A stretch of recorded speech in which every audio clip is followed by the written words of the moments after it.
some doctor or something who was into like the way bodies work. They got their head cut off. Who did? The doctor? Yeah, he was doing a bit of an experiment. And he cut his own head off?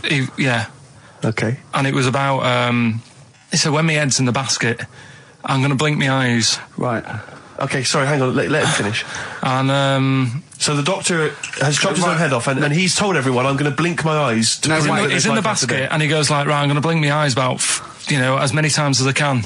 So quick, count them. And they count, and he got to like 15 before he died. Now this is how Karl told me that. Till Nick Frost explained that, Karl told me, he said, right, well, a bloke, right, he had his head cut off, and when his head was in the basket, he went, count how many times I can blink.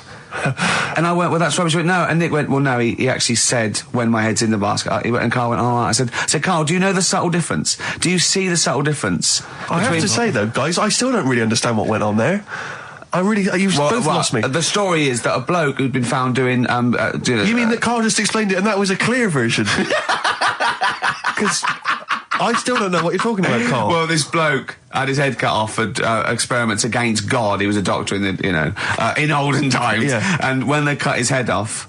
Why did they cut his head off? Because it was... he was crimes against... Exactly, he was executed, yeah. And he said to his assistant, when my head's in the basket, I'm going to blink, count how many times I blink and write it down as an experiment, right? Karl told it to me, like his head was cut off and he went in the basket, and when his head was in the basket, he looked up and said, count how many times I blink.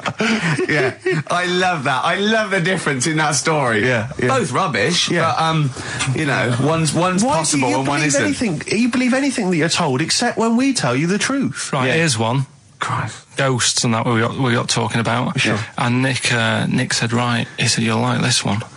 He said, my auntie was having loads of problems. Why are you whispering? It's not illegal to talk about ghosts on the radio. No, but it's hearing this. So the auntie's in the house and that, and furniture's moving about all the time. Oh, God. And they were like, no, Steve, he told me this one. This is such rubbish, mate. No, come on, let's listen. I'm going to leave it to you. I'm going to sit back and enjoy it. I'm just going to watch your face, Steve. Right. Sorry, so I missed the beginning there, Karl. There's an auntie in the house. Basically, Nick's auntie. Right. In the house, things moving around all the time. And it was just annoying every time she tidied up. It was like... it was just annoying. Making a mess. It was one part annoying to two parts scary. Yeah. So stuff was moving around all the time, and they said, right, we need an housekeeper. Yeah. Rather than having the house a mess, until we sort this out. Stop it! I've got the vicar coming round. Stop moving stuff around. Oh, yeah, go on. They said that shouldn't be in the pants drawer. Let's put all the furniture in one room, right? So just have one room that's a mess, and have all the others empty. Because I love the poltergeist can't really... It can move wardrobes around, but it can't open a door to put it in another room. Yeah. Poltergeist going, I'm just making this room messy. I wish someone would open the door so I could... Go on. Yeah, but... So all this stuff's in this room. So they moved all their furniture into one room? They put, like, the drawers in there and everything. And it was really uncomfortable, because they were all, like, on top of each other. They sat in the room with all the stuff? Yeah, they had to, because that's where the three-piece suite was. Okay. Oh, God. Right? All right. Oh, God. So they sat there, like, all crumpled up and that, but nothing can move because it's so tight. I think things were trying to move, but everything was so tight. It's they foxed that poltergeist. So anyway, one night they sat there, like, sort of a bit awkward watching the telly and that, and they hear some banging in the next room. So she goes, oh, God, what's that? Oh, he hadn't moved in, had he, the ghost? So to some of the empty rooms. So there's this He's moved some friends and family in. There's this banging about going on. She gets up, right? Yeah. And what it is, they had the baby in the next room because there wasn't much room for the cot. Right, so they left the baby with the ghost. So they go into the room where the baby is, and the banging... Yeah. Is like, do you know those plastic balls you get that you can chuck around the room and, like, they go mental? Right. The ones that you chuck once and they keep bouncing for ages. Yeah. That was bouncing around the room. Wow, what, the baby had thrown it? Hitting all the walls, and the baby was there, stood in the cot, sort of laughing. Right. And looking at the ball, and wherever it looked, the ball went. Yeah. And then she said, stop doing that. Yeah. And the ball just stopped. Did it? And it rolled a bit and stopped. Right. So the baby had thrown the ball and it was watching it as it bounced around the room? It wasn't throwing it was in control of it. No, the point is, Steve, the baby has been doing it. It would have been the baby all along. The baby had been messing with the furniture. It was So a it's baby a that had super the power. baby. Yeah, it's a baby that had the power. Special baby. It's a baby that had the power. It's What a baby that had the power. What- the what's power the power? of telekinesis. Right. They were then trying to convince me that telekinesis was not like all the other stuff that I didn't believe in, but that was a science. Right. Telekinesis was possible. Yes. Yeah, it's not like ghosts and demons and all that sort of. Telekinesis is different. Yeah, That's yeah. science. But Nick's auntie saw it, and I love the fact that you're telling me that someone else's auntie saw it. So I should be satisfied with that. Yeah. I should be satisfied with that. I mean, no, So does she still live in one room with all her possessions? I think the baby grew out of it, apparently. it grew The up. baby grew out of it. So it doesn't use its telekinesis powers anymore? Well, no, it's No. like in Carrie, innit? She was upset for a bit, and then she got over it. Okay, I'm just going to say one thing, Carl. That was a film. Do you want to play a record or? Can I just tell you a story that Carl told me a couple of weeks ago? Is this another ghost story, another yeah, spooky it is, story? yeah. I called him out. I was, what are you doing? He said, I've just been reading ghost stories again. He said, you don't believe in them, but how do you explain this? Right, I went, go on. He said, I'll tell you as he told me it. He went, bloke, right, just sitting at home, doing, watching telly with his cat. And, the phone rings and it's a bloke going, is that fire, in your oven okay now? 'Cause your wife called. And Carl went, well, 1, there was no fire in the oven. 2, he wasn't married. I went, right. Go on. He went, well, then, right, there was a knock at the door and there was 2 sort of people in sort of white coats and they came and said, we've come about that fire. Your wife called us. He went, 1, there isn't a fire in my oven, and 2, I'm not even married. Right? And he said, and they saw the cat, and they looked at the cat. It looks a bit weird at the cat came out, nothing. He said, and then he went back, and sat down, phone rings, and they said, did they sort out the fire in the oven that your wife told us about? Oh. He went, 1, there is no fire in my oven, 2, I haven't got a wife. And Carl went, what do you think of that? I went, that's not it. He went, yeah. I went, That's the end of the story. What? He went, well, how'd you explain that? I went, explain what? I thought he was going to say, a year later we got married, but she died in an oven fire. Right? I thought it was going to be that. And I went, That's what? people winding him up. Yeah, or someone did report a fire oven, and their name was Johnson, and they looked up Johnson, they got the wrong thing, it was the gas board, and they sent around to the wrong person, right? You know, he went, yeah. I said, I explained it to him, he went, yeah. Why did they look at the cat funny? Oh, man alive, Carl. This is really weird, right? I was in my house once, right, and the doorbell rang. Yeah. Right, I opened the door, and there was no one there. Yeah. Right? And then I looked across the street, There's some right, and kids there were some running kids running away. Yeah. Now, how do you explain that? Yeah. There was another time, right, where, like, I opened the door, and there was a bloke goes, you've ordered pizza. I went, I haven't ordered pizza. And I heard my mate upstairs giggling and putting the phone down. Yeah. How do you explain that? Carl, seriously, why did you tell me that story? What do you think that was weird about that? The fact that it was 3 different people. Is this all the information? Is that the entire story? It was 3 different people. Did you fall hassling asleep him and not read the about end? A fire that didn't happen, about a wife that didn't exist, and a cat that didn't look happy.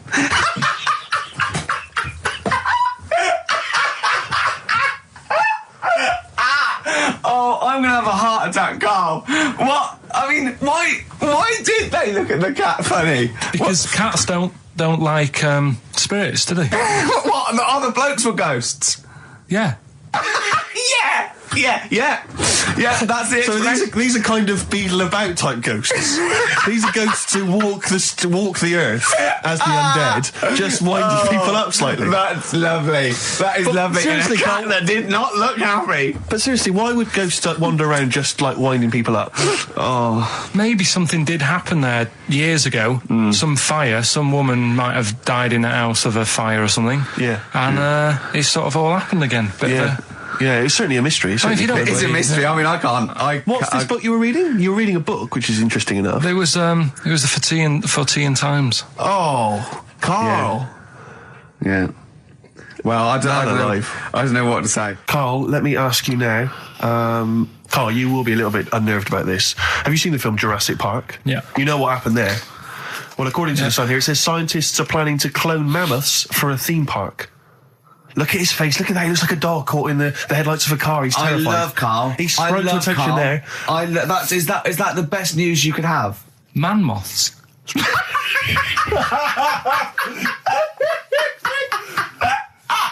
Right, Yeah, man moths. I Man love moths. the fact that that's why he was so excited that they bred a man moth.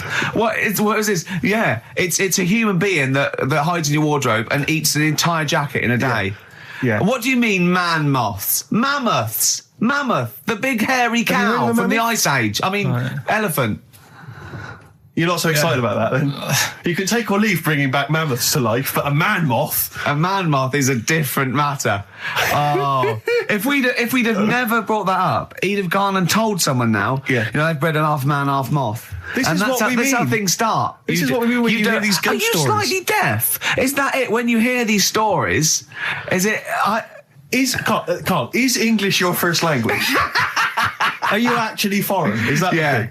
yeah. Should we When speak we say slower? foreign, we mean not of this planet. Yeah. Should we speak slower? Would that be a help to you? No, go on. Next What do you one. make of Do that? you think that's good? Seriously, Do you the think that's idea good of to bring bringing back mammoths? prehistoric animals. These giant elephants. They're slow, aren't they? It's not as if they're going to like get out and run fast and they can't capture them. They'd probably be a like fence, to be elephants, honest, aren't Carl. They'd probably be a fence. they? No, but you're asking it as if like, oh, it could all go wrong, but it couldn't, could it?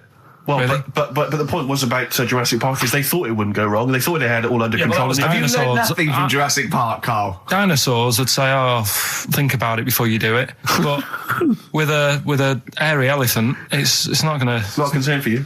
Would you go along to see him? Would you be interested in that? If it was in the area, He's great, isn't he? I'd love a queue, Nothing right? impresses No, him. but what I'd like to do is Carl sitting like Yoda in a little cave, and I'd just like to see people like Tony Blair and Stephen Hawkins in a queue, and they go and say, "Carl, got a bit of a problem." And thinking of cloning a man and a moth. Problem? Not an issue. No, if I'm in the area, I might cruise around and have a look at it. Otherwise, just don't send it near my clothes. Oh, that's fantastic. So it's just for a second. As the words "man moth" came into your head, how excited were you? I mean, were you both terrified and excited? For the moment when you thought that they'd cloned a man and a moth? I pictured What kind of face did he have? Did he have the moth's head or was it a man's head? just a little man head. Right, what was his face? What did it look like? He just was like a bit shocked. Perplexed, yeah. Yeah, it was like he'd been grafted onto the body of a moth without his consent. And when he was asleep, lad. Yeah, he'd woken up. he just went in to have a goiter removed, and they said, "We've He replaced woke your up with goiter with the body of a giant moth." Yeah. Is that all right, Mr. Jenkins? So he had the head of a little. Was it a little boy or a man? little man, Right. Okay. and he's just bumping into a lamp. He's just running into a man. if you went into hospital and they'd done something, what's the worst thing they could do, right? What would you rather have done, right? You wake up and you've got lobster claws for hands. Right. You wake up and you've got duck's feet. Or you wake up and you've got one horn coming out of your head. The worst thing, Yeah. probably the horn coming out of my head. Why? Get in the way. That'd be useful, wouldn't it, in fights and stuff? And for like parties, people would play Well, I suppose quoits. the lobster claws would also be quite handy there. Well, listen, I'm a big fan of that TV show. It's on digital TV. A lot of people won't have it, but Inside the Actors Studio with James Yeah, Lipton. yeah. And he interviews lots of big Hollywood stars, and he always asks them these same questions at the end. Can I just run a few of them past you? Go on. Okay. So, if you could do any other profession other than the one you do now, what profession would you do? Can you just change that to apart from a paper round? Apart from a paper round. Oh, If you could do any other okay. profession, Carl. And it doesn't matter about like. It doesn't matter if you've got the skills or anything. In an ideal world, if you had the ability. Well, I think I'm about to buy somewhere, so I reckon something, using tools and like doing a bit of plumbing and that. So a plumber. Well, sort of an all-rounder. Right. A handyman. A handyman. Well, yeah. Yeah. I think, you don't get paid that much, but it's useful, isn't it? So, But you'd get your own show, couldn't you, with Carol Smiley eventually? well, all that, but the money that you don't make, you save by not having to pay someone else to do the chores. Do you know what I mean? okay, I don't know what that sentence meant. Right. No. A plumber, how much is the average plumber on? The money you don't make, you save on not getting someone else to do it. No, just think of that. No, look, break that sentence down. Are there any... Sorry, Rick. Sorry, but people who live in glass houses. Yeah. Anyway, let's just go back to Lipton quickly. We've got a couple to get through here. So, your favourite noise or sound? Favourite sound or noise? Oh, Is it me? no. It's not me. Hang on a minute. It's not me. Are you sure it's not me, Carl? I like Elvis. Noise. Elvis. In the ghetto. The sound of Elvis. Elvis in the ghetto. Brilliant. Okay. Yeah. And your least favourite noise or sound? I don't think it should really be records and music. Noises, things that you hear at home or whatever. Maybe like a sound of a... The least favourite noise? Least favourite? The sound of... Probably like... the sound of ghosts? Fire engines and that. Right. That's annoying. Except if your house was on fire, presumably. I think it's a bit unnecessary. You think they're just doing it to wind people up? I live on like a busy street and it's happening all the time, and it is like... Just sort of have a blast of it and people will hear it. You don't have to keep it going. Yeah, sure. So that is, pretty annoying. And if heaven exists, Carl, when you get to the pearly gates, what would you like God to say to you as he welcomes you into heaven? What would you like God to say to you? Who asks these? What show's this? It's a programme where celebrities are interviewed by a guy, an American interviewer, and he always asks these questions at the very end. What would I say to God? What would you say to God if you believed in heaven and if heaven exists, when you eventually go up to heaven and you're welcomed in through the gates by your God? Parker and your stussy t-shirt and your... What do you want God to say to you as he welcomes you in? Say, you all right? Don't know, just be friendly.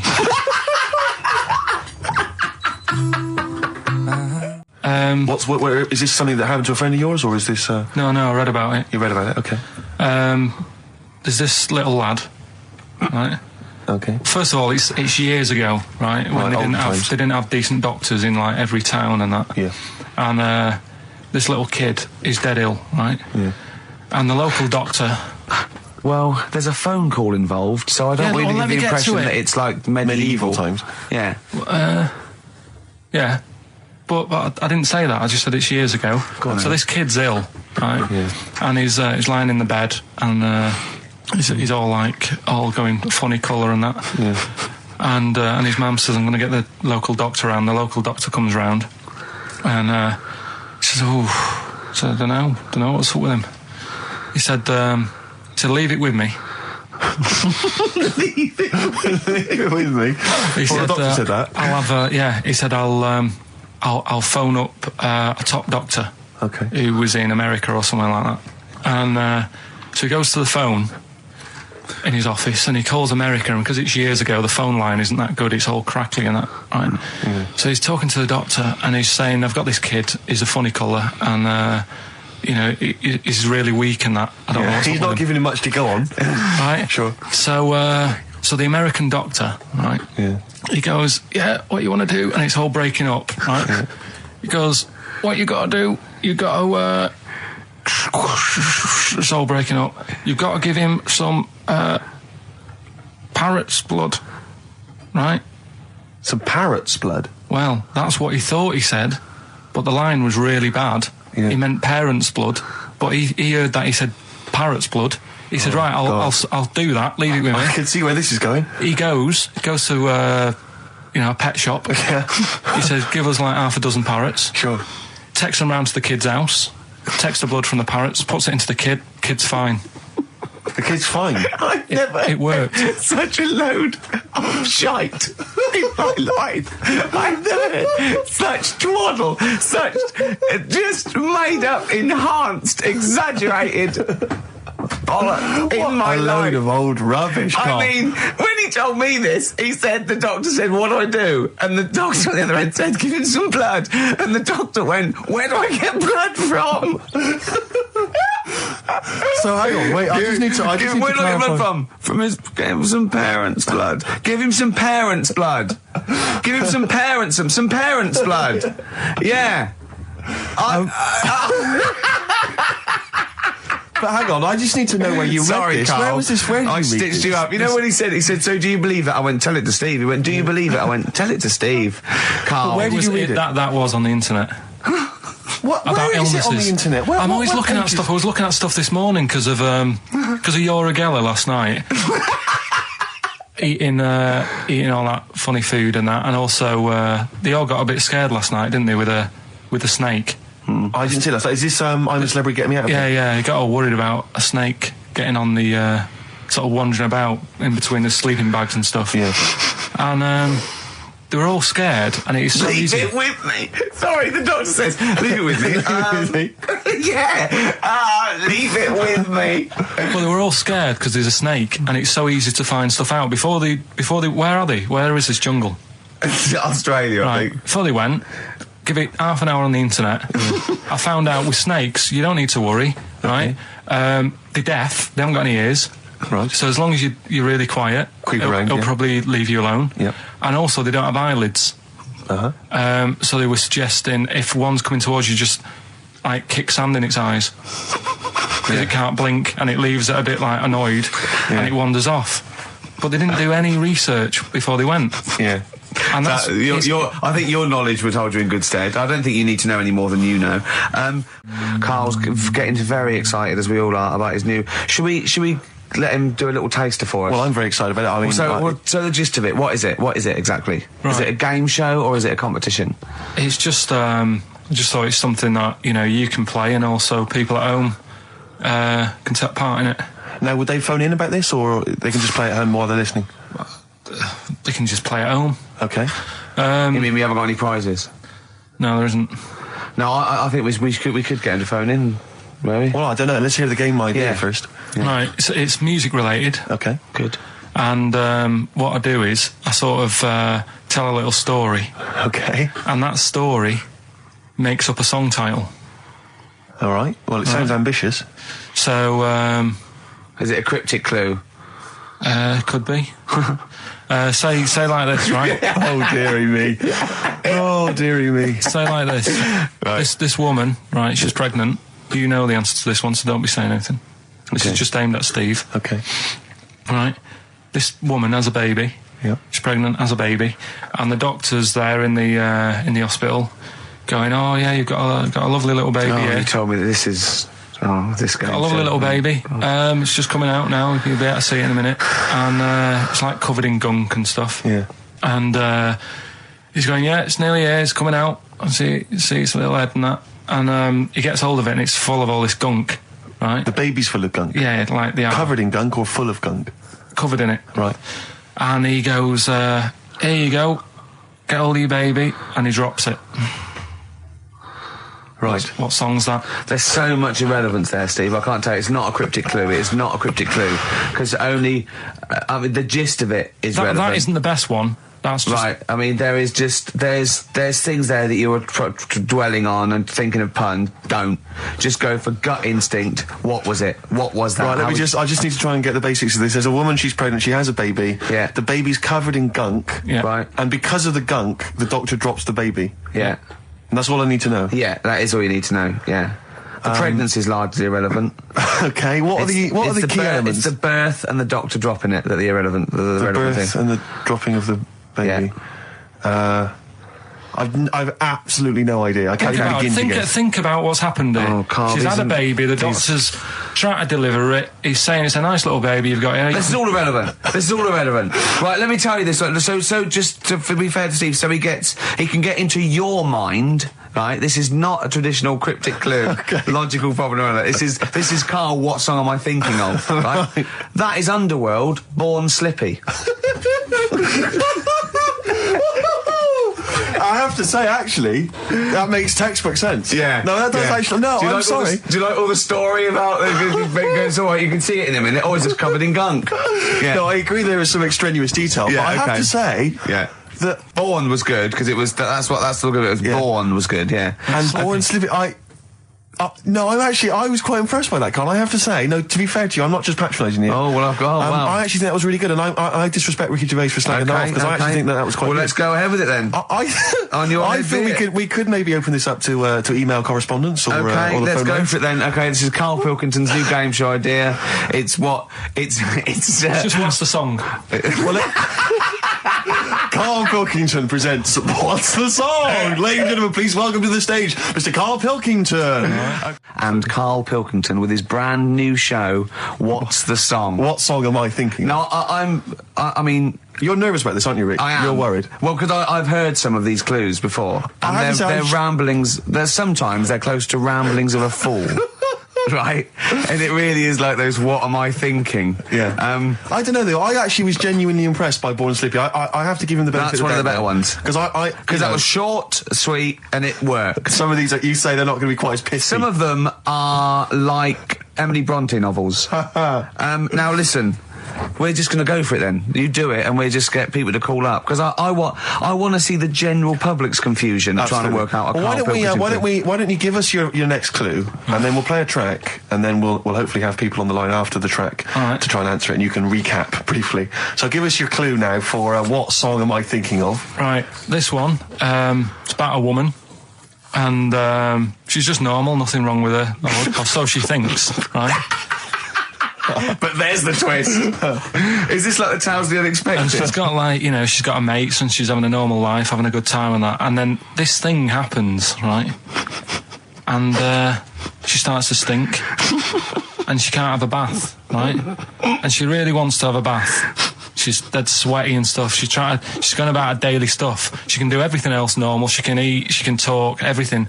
But for some reason, she can't have a bath. Is there a coal mining husband in the bath? Yeah. Is this Born Stinky? She can't have a bath. So a woman can't have a bath? Yeah. Is that it? Or a shower. She can't. Okay, leave it there, Rick. Don't try and guess. It's not for us to guess. The general public can phone up and ask questions, so I just go for it. I'm not sure they can they? I think so.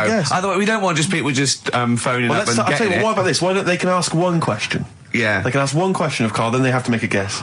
Okay. 08700 800 1234. Have we got someone on the line now? Let's do it. Let's go for one. Let's go for one. This is edgy radio. This is letting Carl stuff. Live. Go on. Hello, XFM.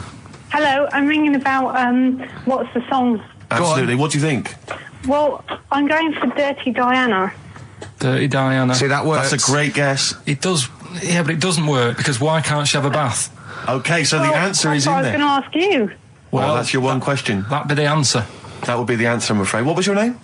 Shelley. Shelley, thanks very much. Shelley, I should tell you that, that you should never take this personally because no one can really get into the mind of Carl. So don't beat yourself up about this. I don't expect anyone to get these clues. No. So well done. That is a fine guess. Thank you. Thank you. Okay. Anyone else there? That's hello, XFM. Who's that on the line?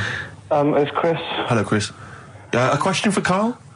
Before you give us a guess? I haven't thought of a really good question or anything yet. You just want to go for the guess? No, what I thought was, I'm sure Simon Mayo used to do this when he did the breakfast show on Radio 1 years ago. No, he didn't. So you've just pinched this idea, Carl? If you're going to rip someone off, Carl, do not rip off Simon Mayo. I haven't ripped this off. I thought this was a new idea. I was going to do it with sound effects instead, but that's... he used to do that, and he used to get his team to play other characters. You idiot. Well, no, hang on. Not you, Chris. I'm saying you idiot to Carl. Yeah, but nothing's new anyway, is it? So I'm not getting annoyed about it. True. What do you think the answer is? Is it Cornflake Girl by Tori Amos? Good answer. She couldn't have a bath because she'd go all floppy and then go down the plug hole. Good answer. She'd go all soggy. Yeah. So is it Cornflake Girl? No, it's not, but that's a great answer. It could have been. All right. Okay. You're already seeing the error of this, aren't you? I think this is great radio. I'm really hooked on this. I'm genuinely excited now. This is really like that, those so-called lateral thinkers. A man got into a field and dies. Why? Yeah. He ran out of air. No. Not the one I'm thinking of. He was shot. No. That was a good answer, but... Couldn't, Simon Mayo, sue you or something for doing it? Will you stop? Don't mention that. Yeah. Listen, I think if you're going to steal ideas from someone, it should be a brain box like Mayo. I mean, he's the man who's the only example of one I can ever remember here on his show, because I was quite young then, was some people were pretending to, tap someone's phone or something, and then they got caught, and the answer was just bugging by whistle, because they were... Genius. That was absolute genius. That's absolute genius. See, Carl, that's the sort of standard you've got to come up against. Yeah. Thanks very much, Chris. The phone lines are hot. Hello, XFM. Hi, is it Candy Perfume Girl? Is it what? Candy Perfume Girl. Candy Perfume Girl? Yeah. Candy Perfume Girl. Is it? Well, who's that by? Madonna. No, it's... That sounds like an obscure album track. No, it's one of her songs. Just think about it. She stinks and everything. She's a normal life. I didn't say she was a sweet or anything. But for some reason she can't have a bath or a shower. Is this a big song? Just to give him a clue. It's a bigger song than Candy Sweet Girl. Thank you very much indeed for your guess. It clearly isn't right. Thank you. Cheers. Sorry. Okay, one more, then we go to a record. Come on. Okay. Go on. Hello, XFM. Carl. Yeah. Is it High and Dry by Radiohead? High and dry. High and dry. Now that's great. She smells, which is another word for high. She's dry because she doesn't have a shower. Carl, if it isn't that, yours will never be as good as that. He's the winner. Whatever you're thinking of, that clue is brilliant. What's your name, mate? It's Richie. Richard, I mean, you can't beat that. That's a bit too lateral. Don't be stupid. It's perfect. He's made yours into a clever clue. He's made high, she smells, dry, she never gets in the bath or shower. It's not that, is it, Carl? No, it's You not. don't even get that, do you? Not really. Have you ever heard of the word high being used to mean sort of smelly? No. No. Oh, what? That was where you went wrong there, mate. Richard, I'm declaring you the winner, even though that isn't the answer. I don't think Thank we you. should give up this early. Can we just let's play a song and, Let's play a song. Give it one more chance, because if people think about it, it is really easy. So I'm not going to find out the answer now, because I've got to go out. okay, we'll do it very quickly. Stay in for 10 minutes. We're just going to play a new Coldplay track, aren't Okay, we? let's hear Brilliant. Coldplay and then we'll come Cheers. back with this. Coldplay, One I Love. That's for Nick, Neil, Olivia in Tower Bridge. Absolutely, and also Nikki from Bromley who emailed in. She's enjoying the show and she wanted a bit of Coldplay. That's the B-side of the current single. This is a great show, isn't it? We've got great music, we've got laughs, tears, we've got requests, we've got Simon Mayo games. It's just like Radio 1 for less people. Exactly. Radio 1 for less people. This is great, isn't it? So go on then. So listen, Guy, you were so excited about this game, weren't you, earlier? You came in with a But I hop, knew it skip would and a leap in your fall step. flat. Although I must say, the phones are going mental. We're going to have to take This some is more it. No, calls. people love I mean, Carl. High and Dry is great. I mean, it works. That's it. Can we have a very quick Just recap in case someone's just very tuned in. quick Can you recap. make it so High and Dry doesn't work now? Give us a bit of information that makes it different to High and Dry, or can't So you for those that even have do just that? tuned in, Carl describes in a roundabout way a story which somehow is representative of a song. Is that song right? title. A song title. Yeah. Okay. So this woman, she's all right. You know, she has a normal life, Pretty much. kind of. Yeah. There's probably a few things actually that she can't do thinking about it. But the main problem would be having a wash or having a bath or having a shower. Yeah. Maybe going for a swim thinking about it. Right. Let's go. I think water is the clue, isn't it? That's the clue. All right, so Who's that on the line? Hi there, it's Mark. Hello, Mark. Hi, Mark. Right, What do you it think? smells like Teen Spirit, Nirvana. No, it's not. That's a great guess. Smells like Teen Spirit again. It's also No. brilliant. Thank you, Mark. Well done. No, it's not that. All right. Hello, XFM. Oh, that's a dodgy mobile. Oh, that's a bit of a clue. A dodgy Hello, mobile. XFM. Oh, they've just given up. They've all been going for Smells Like Teen Spirit. They just hung up. Hello, XFM. Hi, is it, She's Electric? Excellent. She's electric. It makes sense. That's fantastic. Oasis, Carl. she's electric. Why does she smell? Because she doesn't have a bath and that. Because she can't have a bath or a shower. What's your name? Neil. Neil So got does it. that? So Neil got it. So, did you get it straight away? No, only, during the song. A process of elimination from all the other wrong answers. Yeah, basically. So, she's electric. Rick, I have to say, you're holding your head in your hands, and it looks like you want to shoot off. But I have to say, I thought that was quite good. I genuinely thought that was quite good. But it's not a cryptic clue, is it? Because it's not. She smells. There's a few things you can't do. She's electric. yeah, but do you understand what I'm getting at? She's electric. I always understand what you're getting at, Carl. That's never been a problem in the years I've known you. Neil got it. Yeah. She's I have to electric. say, Rick, I think you're down on this idea. I could definitely see that. ITV1 replacing Celebrity Get Me Out of Here. Karl Pilkington hosting. Simon Mayo on the phone Exactly. to the lawyers. Well, Neil, there's no prizes or anything, but well done. Well done. That was well worth it. Right. Well, you go away with the award in the knowledge that you've beaten Karl. Yeah. You can secure the knowledge that you thought how Carl does. Absolutely. Well done, Neil. So let's take us back a few steps, Karl. What's the story? Right, so I did some research. Right. Let's just recap again. There was a guy you read about who had his head chopped off. He was guillotined. Yeah. He had said to the people around him, Count I am blinks. going to blink once I've had my head cut off to So show the brain that life can still... or the brain Yeah. can continue to work after, Yeah. after Yeah. death. Okay, so yeah, we queried that. So you weren't having any of it? Well, no, possibly for a few seconds till the oxygen stops being fed to the cells because the blood has drained away. But, nothing spectacular. So Right, go on. well, along the similar sort of lines, right? This is quite a few years ago. this fella sort of upset the royal family doing something. Right, so they said this isn't good. It wasn't Ben Oughton at that Jubilee thing, was it? I can't remember what it was. And they said, right, that was terrible. We're gonna cut your head off. You know, you gotta show people like you can't be doing what you've been doing. What was this? The 1970s? When you say a couple of years ago, you mean maybe sort of... Was it the olden days when the phones weren't very good? Ages ago. Yeah. Ages ago, sure. So yeah, fair enough. Yeah. So... Very philosophical. Yeah, imagine that when you wasn't here story. This was literally ages ago. Yeah, exactly. Yeah, Simon Sharma's History of Britain. Yeah. Oh, so, and even before that, which is yonks before, when it was all mental and different. Sorry, Carl, go on. So he's having his head cough, and he's resigned to it. It's the day before. He's kind of got it into his head now that I'm not going to have my head much longer. Sure. So he said, let's make use of this. Yeah. He said, I wonder how long like the body can stay alive without my head on it, right? So they were like, I don't know. So who were? So the jailers? Whoever he was asking. These jailers with one eye. Yeah. Get out, pants. So he said, no, wait a minute, I've got an interesting scientific experiment, jailer. Well, fair enough. What is it? So he said, what I want to do, right? He said, surely it's my last right. You know, I'm going to be dead tomorrow. Sure. So let's do a test. He didn't draw it out this long, did he? Yeah, he said, let's test this out. You know, he said, do us a favour. He said, it's my last day. What I want you to do is, you're going to cut my head off. Let's put a white line on the floor. Right. And see if, because there's no point asking how far he can sort of walk without an head if there isn't a line, because you don't know what to count. Do you know what I mean? If he loses his head and he's running around all over the place, you can't really count That's that. not impressive enough, yeah. So they said, let's make a white line. Sure. Yeah. Who said this? He did or they did? I think they started to join in with him and saying, well, let's make this a... Sure. You guess it. Go on. So... they got Norris McWhirr down. The Guinness people. Oh. Yeah. So they said, let's get this white line. Yeah. And dedication's all you need. We'll do this tomorrow. And he said, all right, then I'll see you in the morning. Yeah.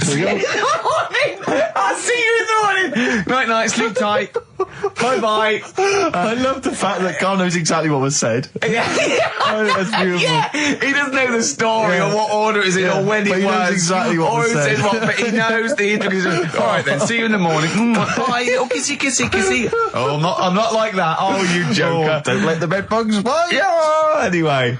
So he gets up. Do you want a paper tomorrow? No, I'm all right. Go on. He gets up and they say, right, today's the day and that. And he said, well, I've got used to the idea. So here's a white line for you. Got used to the idea. Go on. So they go, right, you ready then? And he said, I go on. And they cut his head off.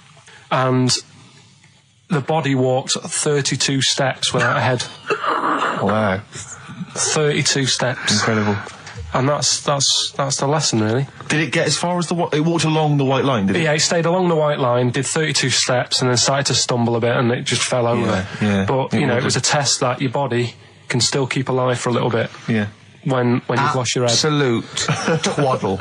Absolute twaddle. What do you reckon you can do then without an head? How many steps? Nothing. There'd be muscular spasm, right? Yeah. It would twitch a bit.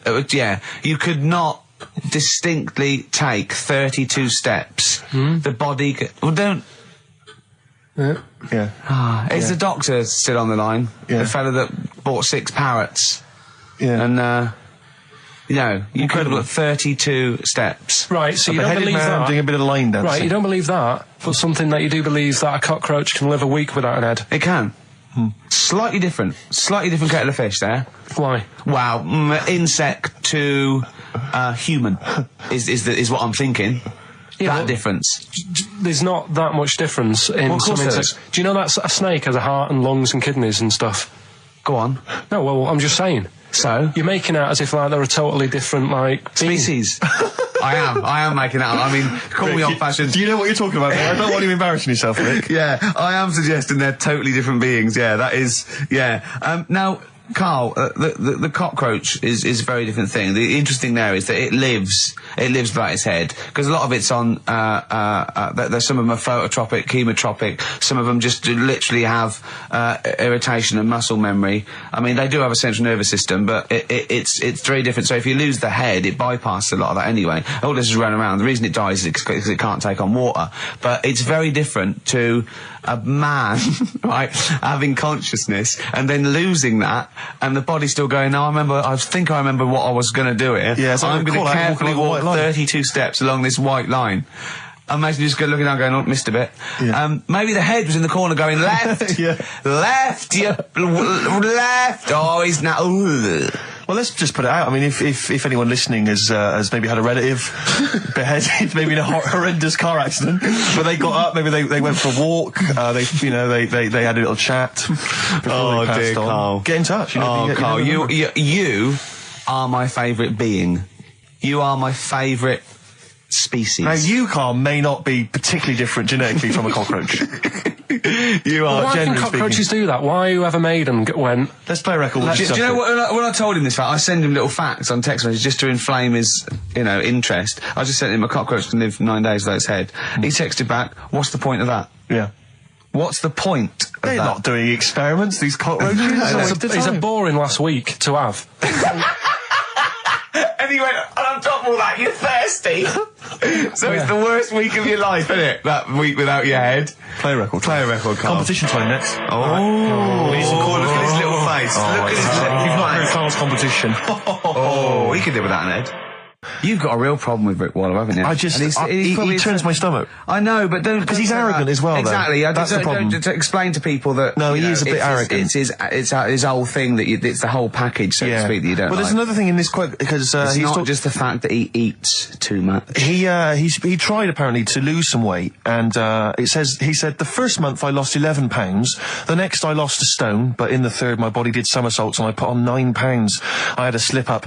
I can't say when, why, or how, but it just sneaked up on me. Yeah. I don't believe it. Yeah. Don't believe it just sneaked up on him. That body's never done a somersault in its life. No. It just sneaked up on him. Yeah. It was the cakes again. Yeah. It was the same old cakes as before. It was exactly the same problem. Sleep eating. Yeah. It's called. It was the KFC bucket again. It was the family-sized KFC bucket for breakfast. Dear. Poor man. The other thing is that I don't think that's a very good shock tactic for a doctor to tell a 20-something, well, to be honest, you've got 20 years to live. Yeah. That's not, and when I was 20, the thought of dying at 40 was fine. Yeah. I didn't want to live to 40. I just thought, oh, what can you do when you're 40? Yeah. Just laying around doing nothing. Eating cheese. And then you got there and you discovered... No, but someone said... The dream came true. Sophie here sent me something and she said, I realise you're not Graham Norton, but I had to send you this. And she sent me the top of a little cream cheesy thing, and it's the brand name is Gervais. How odd that is. Have you been... They've named a cheese after you. I think it's a big French company, and this is from the Czech Republic. It's all over Europe, and so that would be a dream come true, wouldn't it? If they named a cheese after you? No, I think it's probably ancestors, and so I've cheeses in my blood. Sure, quite literally. It literally is. Yeah. Another heavy Friday night, was it? It comes out of pores like those Play-Doh things. Yeah. I can squeeze out different shapes. Jane, bring the Stilton in. It's Friday night. This isn't fried. Exactly. But yeah, so we can't really have a go at Rick Waller. I eat too much, but you're not big. I mean, one of the other contestants on the Fat Club, Celebrity Fat Club, is another one is Jono Coleman. Oh, we love Jono. Now, Jono, I don't know, you know Jono, he's that guy who does, he used to be on TV, and I think he does a breakfast show on a rival station, doesn't he? He's happy, isn't he? He's so true, and he's a really nice bloke, Jono. It's funny, because he does a breakfast show on Heart, which is wrecking his own. There's a bit of irony. Oh, I love Carl. Thanks, Carl. Do you know what I mean? Yeah, I love you. I can see where you're coming from. Yeah, that's good. But we've met Jono a couple of times. We saw him at a couple of, not wishing to say not to show off, but a couple of awards dues. Yeah, like that's showing off. But like people would have seen dead there. Well, yeah, but we went to one where everyone was in like tuxedos or suits and ties. Not Jono. Jono was wearing a pair of Bermuda shorts, big Bermuda shorts, knee-length Bermuda shorts with just these little. But I saw him again another time, and he had shorts on at a similar event, and I've seen him since in the street, and he's all. I don't think I'm wondering if he can wear trousers. I don't think he can actually wear trousers. I don't know if there's a medical reason for that, whether he's just, his legs are too fat. I think the material is a waste of money. I think it's just that you can get shorts that big and they're comfortable, and, you know, I mean, to be quite honest, I don't want to squeeze into a tuxedo anyway. So, if you can go, I'd love to turn up those things in Bermuda shorts. Well, of course. Flip-flops. You know, but do you think he started off by wearing, maybe he just had the upper half was a tuxedo with the tie and then the shorts and the shorts underneath, and he would just have to come in, kind of sneak behind, you know, a sideboard. Potted plant. Or a potted plant, or bring his kids ahead of him. Yeah. You know, you are wearing trousers, aren't you? Of course I am, yeah. In you go. Kids move a bit. Well, no. Of course I'm wearing trousers. Why would I? Wearing trousers. And they just thought, oh, this isn't fooling anyone. So now I'm going to make a wacky effort to sort of, you know... The next zone is, I've heard he's going in a grass skirt and a garland around his, and he's going to come in limboing. But you did ask if you could go to the BAFTAs in a dressing gown, didn't you? Just for ease. Yeah. Yeah. But, right, is this talking about diets and stuff, right? Go on. They've come up with a drug that, they tested it out on a mouse, right? They said, you know, it's a problem that weight is a big issue in the world, and, you know, a lot of people are depressed, and that, probably like Rick Waller. Well, I'm depressed looking at Rick Waller. Well, you know. Oh. I mean, you could sort out Rick by... You know, Jono is an old man, he's got loads of money. He's not old. No, but he's getting on a bit, right? He's about no, my age. Hang on a minute. What I mean is he does his own shopping, right? So I bet it's Sorry, hard. what do you mean? Because he's like, how old is he? 35. Right? He's got loads of money, he does his own shopping, so when he goes to the supermarket and he passes, you know, the sponge cake section, it must be tough when you've got loads of money to burn that you go, oh, just one more. Yeah. One more. Look, we are getting close to libel here, I think. No, but I'm saying how it is, because I've tried, like, losing a little bit of weight. Have you? And it is difficult when you're in Waitrose and you see a little chocolate muffin and you think, well, one more and I'll do without... Do you like a little chocolate muffin now and again? Yeah, right. Is that your favourite thing? So the thing is... Let him finish his point. So the thing is, right, now with Rick, he lives at home with his mum, so why doesn't his mum just say, I'm going to buy less this week, and if you eat it all, you're not getting any more? Yeah. That's sort that Does he live sharp shop? I bet he does. So you don't actually know if this is true or not? No, but anyway, right, so this drug they've come up with... They've tested this on mice, haven't they? I'm worried if they haven't tested it on mice. Thank God for that. It's definitely been tested on mice. Definitely. They fed a mouse a load of cake. Yeah. Right? And it went a little bit chubby, and he said, right, stop a minute.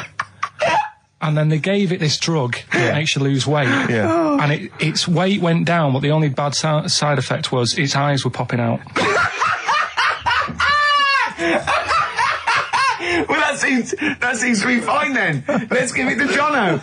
There doesn't seem to be any problem. Oh, Rick should get some of that. Hey, Struth, Doc, look at these. Oh, Jesus, Jono, your eyes are popping out. That happened to the mice. Sorry? That happened to the mice. But what do you mean? That's the option. What do you mean that's the option? So I love the fact that your choice is either be like a fat, happy man who has the odd sponge cake, or a stick man with eyes on stalks. I mean, Steve's chosen that. All right, calm down. I thought we were slagging off Rick Waller and fat people. Sorry, Let's mate. have a go at the fat people before we start on me, Rick. Yeah, no, I didn't. I forgot. I mean, it's like... Yeah. Because I've got some issues and body issues. I know. But Rick Waller's grotesque, you know. Yeah, sorry about that. I'm just a little bit weird. I mean, do you know what I mean? Yeah, should we play a song and... Well, I'm just a little bit offended. That's upsetting. I woke up this morning, feeling fine. It's not a blues song, and I turned my phone on, and it was from Karl, and it went, forget it, I've made my mind up. And I thought, wow, what is that? And I forget it, I've made my mind. Yeah, I went, Karl, what is it? He went, oh no, it's about the text I sent you last night. I went, well, what was it? I just got this text. He went, I was just wondering, I was thinking last night. He said, supposing you had to have your hands removed. Sure. Right? And the doctor said, well, you can either have them stay like that with stumps, or I can sew feet there. What would you have? And I was bleary-eyed, and I went, the stumps? He went, yeah. I went, all right? He went, yeah. And then what was his follow-up text to that? And then I got the text, it was obviously before it, and it went, and it was like quite serious. What would you do if surgery not doing your hands? Would you have stumps or the feet? Right? Now the way, when I said, he's made his mind up, and I went, the stumps, he went, yeah. I think secretly he decided on the feet, but was too embarrassed to tell me. There's a little bit of what would you do? Because But why did you think of this? Why did you think of this? Girlfriend's away, right? Yeah, no, that's not why you start thinking bizarre surgery devices. Right? I'll let you into my little mind, right? Last night, I had some beans on toast, right? She was away. It's good already. She was away, so you had some beans on toast. She went wild. Yeah. Right? Now, I was stood up. I live on on a high street, right? So I'm washing up. I'm looking out the window. First thing that had my attention is I can look into other people's flats, right? Yeah. And it was weird how all these different lives were going on. I was watching them, and everybody had the telly on and was watching Volcano, right? Which was on last night. Right. And I thought, that's weird, right? I can see them all watching it. And it was like a little Chinese lad who was dancing around in some underpants. Yeah. And then there's a little old woman who lives downstairs who was reading a book, and she's always reading a book every night. And it's like, I have a better life than her. And then there's like some sort of bouncer who's always getting ready to go out late at night with all the black on. He looks like a bouncer. So I was watching all this life going on. I thought, did you witness a murder while you were doing this? Yeah. It was like that sort of Sliver film where that bloke had loads of tellies watching people's lives. So that was going on in my mind. And then I was washing up, and I picked up the plate, and I thought, it's amazing, isn't it? The human body, the way you can just sort of, I want to pick that up, and you do. Yeah. And the way your hands work, right? You've got 5 little digits, but it's just the right amount to do to do what you've got to do, right? So I'm cleaning the plate. Sorry, Carl, stop. It's just the right amount. Might be one of the most genius things I've ever heard said. I would love David Attenborough to phone you up and say, Carl, how do I word this about the evolution of the mammalian front limb? Just go, we'll just say it's the right amount. But it is. One Of course extra it would is. get in the way. Yeah. And one less would just make it that little bit more tricky when picking up a bit of a slippery dish. Sure, or buying gloves. Yeah. A slippery dish. So then I was thinking, imagine like going to the doctors and he's saying, yeah, everything's all right, your heart's good and everything, but your art's good. What, your Larry's or your heart, you're in good form and whatever. Sure. Yeah, it's good news. I had Giano in earlier. He's not looking good. Yeah. Fat swaller. But you're all right. But your hands need to come off. Right. Blimey. But that's bad. Like, I get a second opinion initially. But a better good news, I've got a nice pair of feet I can sort you out with. Yeah. And he puts them on, and then I was thinking, right, first of all, washing up, what would that be like? But Steve, that'd be tricky. Yeah. And then the second thing was, it'd probably ruin the sort of the shape of your jumper. Because you have to keep putting the feet with it. Yeah. And then I thought, but I could still cycle in. Okay. To work. You could run in. Well, that's the thing. You'd be really fast. Well, that's what I was thinking. I thought I could still cycle because I could balance, and then I thought, but the only thing is I probably couldn't pull the brakes. Because of the little short things. Yeah. And then, like you, I thought, but then again, you're running in half the time. So that's what was going on in last night. Right. That's what I was thinking about. Sure. Did you? How long did this take? Well, how long does it take to wash up? Right, because I imagine you just being there for like all night. Probably 25 minutes. How long did the little Chinese fella dance for in his pants? He's always doing it. Last night he was at it for like 10 minutes. Yeah. And his girlfriend never sits in the same room as him. She's always sat in the bedroom. She's going, you dance in pants again, I go in next door. Well, she was in the bedroom. She's always in the bedroom, sat on the floor, on the mobile phone. Right. All the time, yeah. It's weird how people's lives are just like, it's like that Groundhog Day thing. It's like, he's jumping about in his underpants. The old woman sat there reading a book. Yeah. And that's what got me thinking about my life. Do you think she ever Are you sure she's not dead? Every time you look down there, she's just flicking through she's just reading this book. The pages never turn. She never seems to finish it.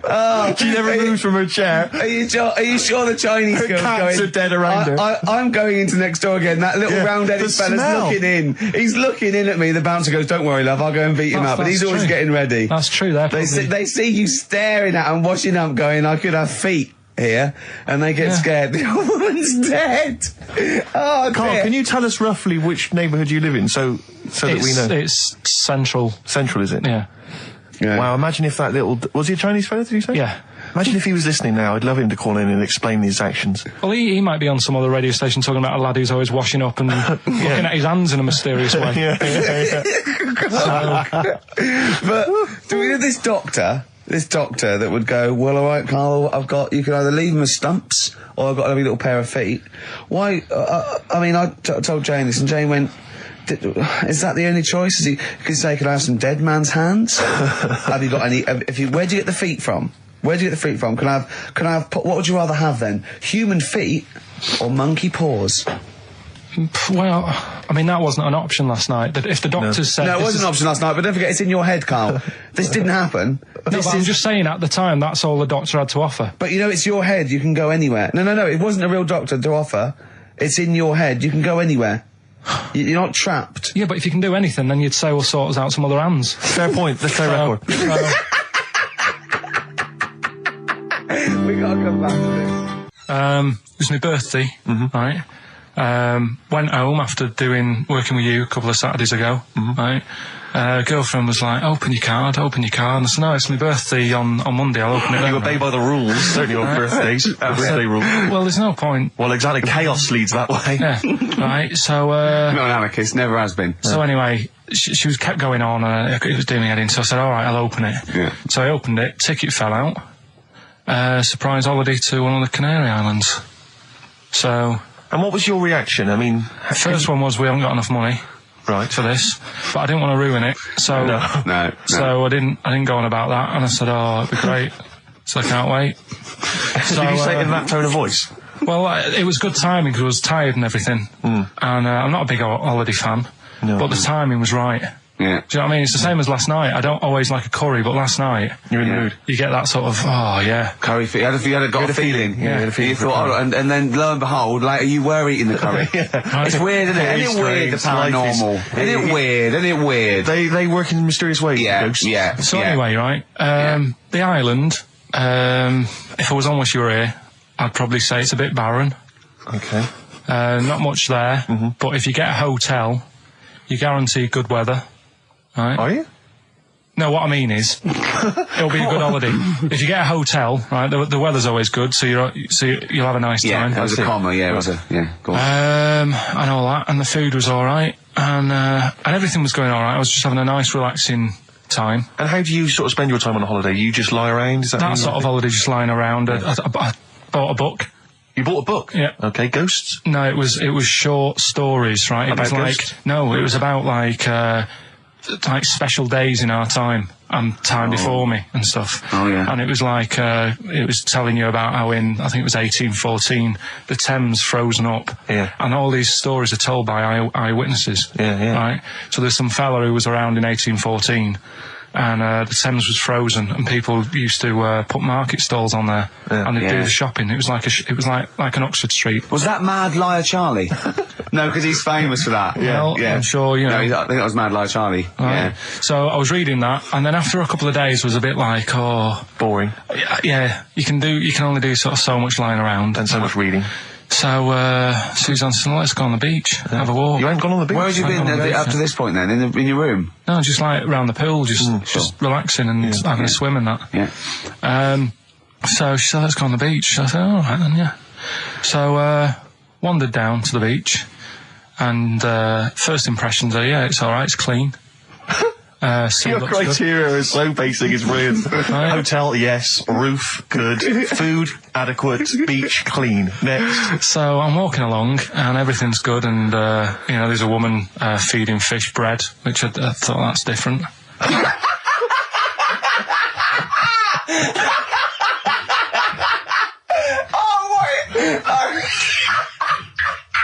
I love that. He likes originality. He loves a bit of originality. He was feeding fish bread? This woman was there, like, up to her knees in water. Yeah. And she was stood there. Was that a sea? Chucking, All right, good. Chucking this bread, and I thought, what's she doing? And I stood there and watched for a minute, and there was little fish coming up, having the bread. I thought, So we carried on walking, and everything's going well, and then this fella comes towards me. Everything's going well. Yeah, that's I haven't fallen over. Clean feeding bread. 2 points for originality. Fella comes walking towards me. Oi. He's only got no pants on. Oh. So I said, Suzanne, what's going on? What did he turn to her? Like she knows more than him. So she said, oh, yeah, it's, she said, yeah, it's a nudist. Is this going to be a long story? Could you pour that coffee? Can you give me that coffee over? Sorry, this is really bad. Yeah, because he's pouring... Thank you. Just amuse yourselves while we sort the coffee. Thank you very much. Dave, do you want I'll have a cup of coffee, Carl. Thanks, yeah, cheers. Cold. Right, good. Okay. So, Great. Thank you. So she said, yeah, it's a nudist beach. So I said, well, why, what? I said, we're all it's all mixed up. Normally on a nudist beach, it's a nudist beach and you don't go wandering on there when you get your clothes on and that. So it annoyed me a bit, because there wasn't any signs. So this fella's getting closer. Well, the knob out was a sign. Yeah. Right, so he's getting closer. And he walked past me, it was an old fella. And he walked past and he had a hat on and a little pipe and a big rucksack on his back. Right, so he got me thinking. Not strictly naked. I'm walking along and I'm thinking, right, why do people want to do this? So straight away, I wasn't on holiday anymore, because most of the time when I'm on holiday, I don't think about anything. Right? Your mind's a blank. I just switch off. Right? But all of a sudden, this has got in my head now, and I turn around to look at him, and check out his arse. And this bag, right, I swear, it was massive, right? What? You had a massive bag? The bag. His rucksack? His rucksack. Oh, right, okay. When he said there was an old couple coming towards me, I said, what was lower, the bloke's bollocks or the woman's tits? And he said, well, that was another point, she might as well have worn knickers. Because so you can see it. That's what he said to me. So you saw the bag? So it annoyed me, yeah, because the whole idea in it, this is what I think, I mean, I might be wrong, right? Might be wrong. Chances you never have been. You never have been before. Being nudist, right? What's it all about? So I'll tell you, on that point, Carl, let's play a tune, let's come back and we'll discuss... What are we going to play? We'll discuss that very issue. We've got some ideas, we did chat about this last week, Carl, in your absence. Alright, well, we'll play the Coral. Okay. It's a good one, this. Yeah.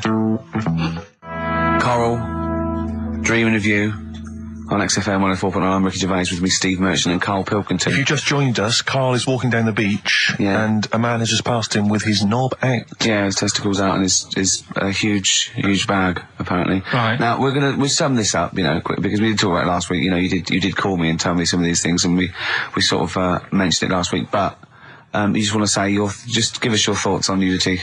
Well, what I don't understand is, right, nudity, I thought it was all about, you know, sort of being free. Yeah. Natural, letting the breeze, you know, blow around you and that. That's all I can think is of like the bonus of doing it. But you can get that by just having a pair of shorts on, right? Because I'm not one for getting my kit off. It's just something a bit weird about it, isn't it? Normally, if I go for a walk on the beach, I'll put a shirt on. Sure. But leave it unbuttoned. Yeah. Oh, right, yeah, tease the ladies, sure. Do you know what I mean? Yeah. But it just feels a bit weird. So it's best to cover your back anyway, because the sun... Yeah. And all good that. advice, yeah. But when I saw him, and I thought, well, right, is he doing it to sort of be free and be comfy and all that? And then I thought, but he's carrying a big bag, right? I've got a pair of shorts on, and I'm not looking at him thinking, I bet he's really comfy. Do you know what I mean? I wasn't going, I can't wait to get home and get my shorts off. They're really annoying me, these. So... and that's just it. I don't get what it's all about. Yeah. Sure. Yeah. Sure.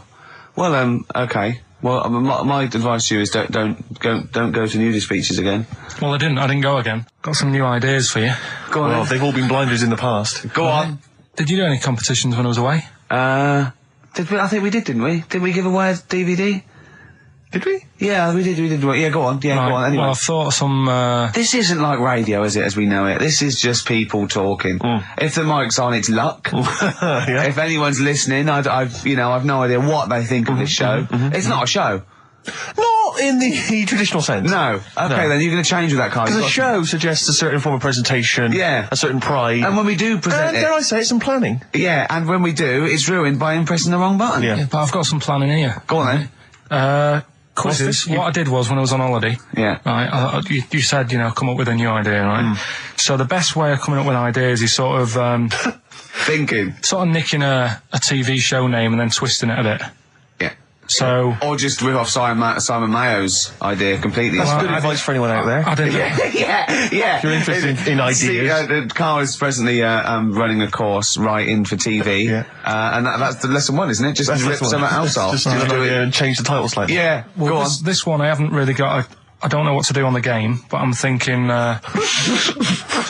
Strike It Ricky. That's all you've got? That's what you've come up with. How long did that take? What is that? I just thought it sounded a bit like Lucky. Forget that one then.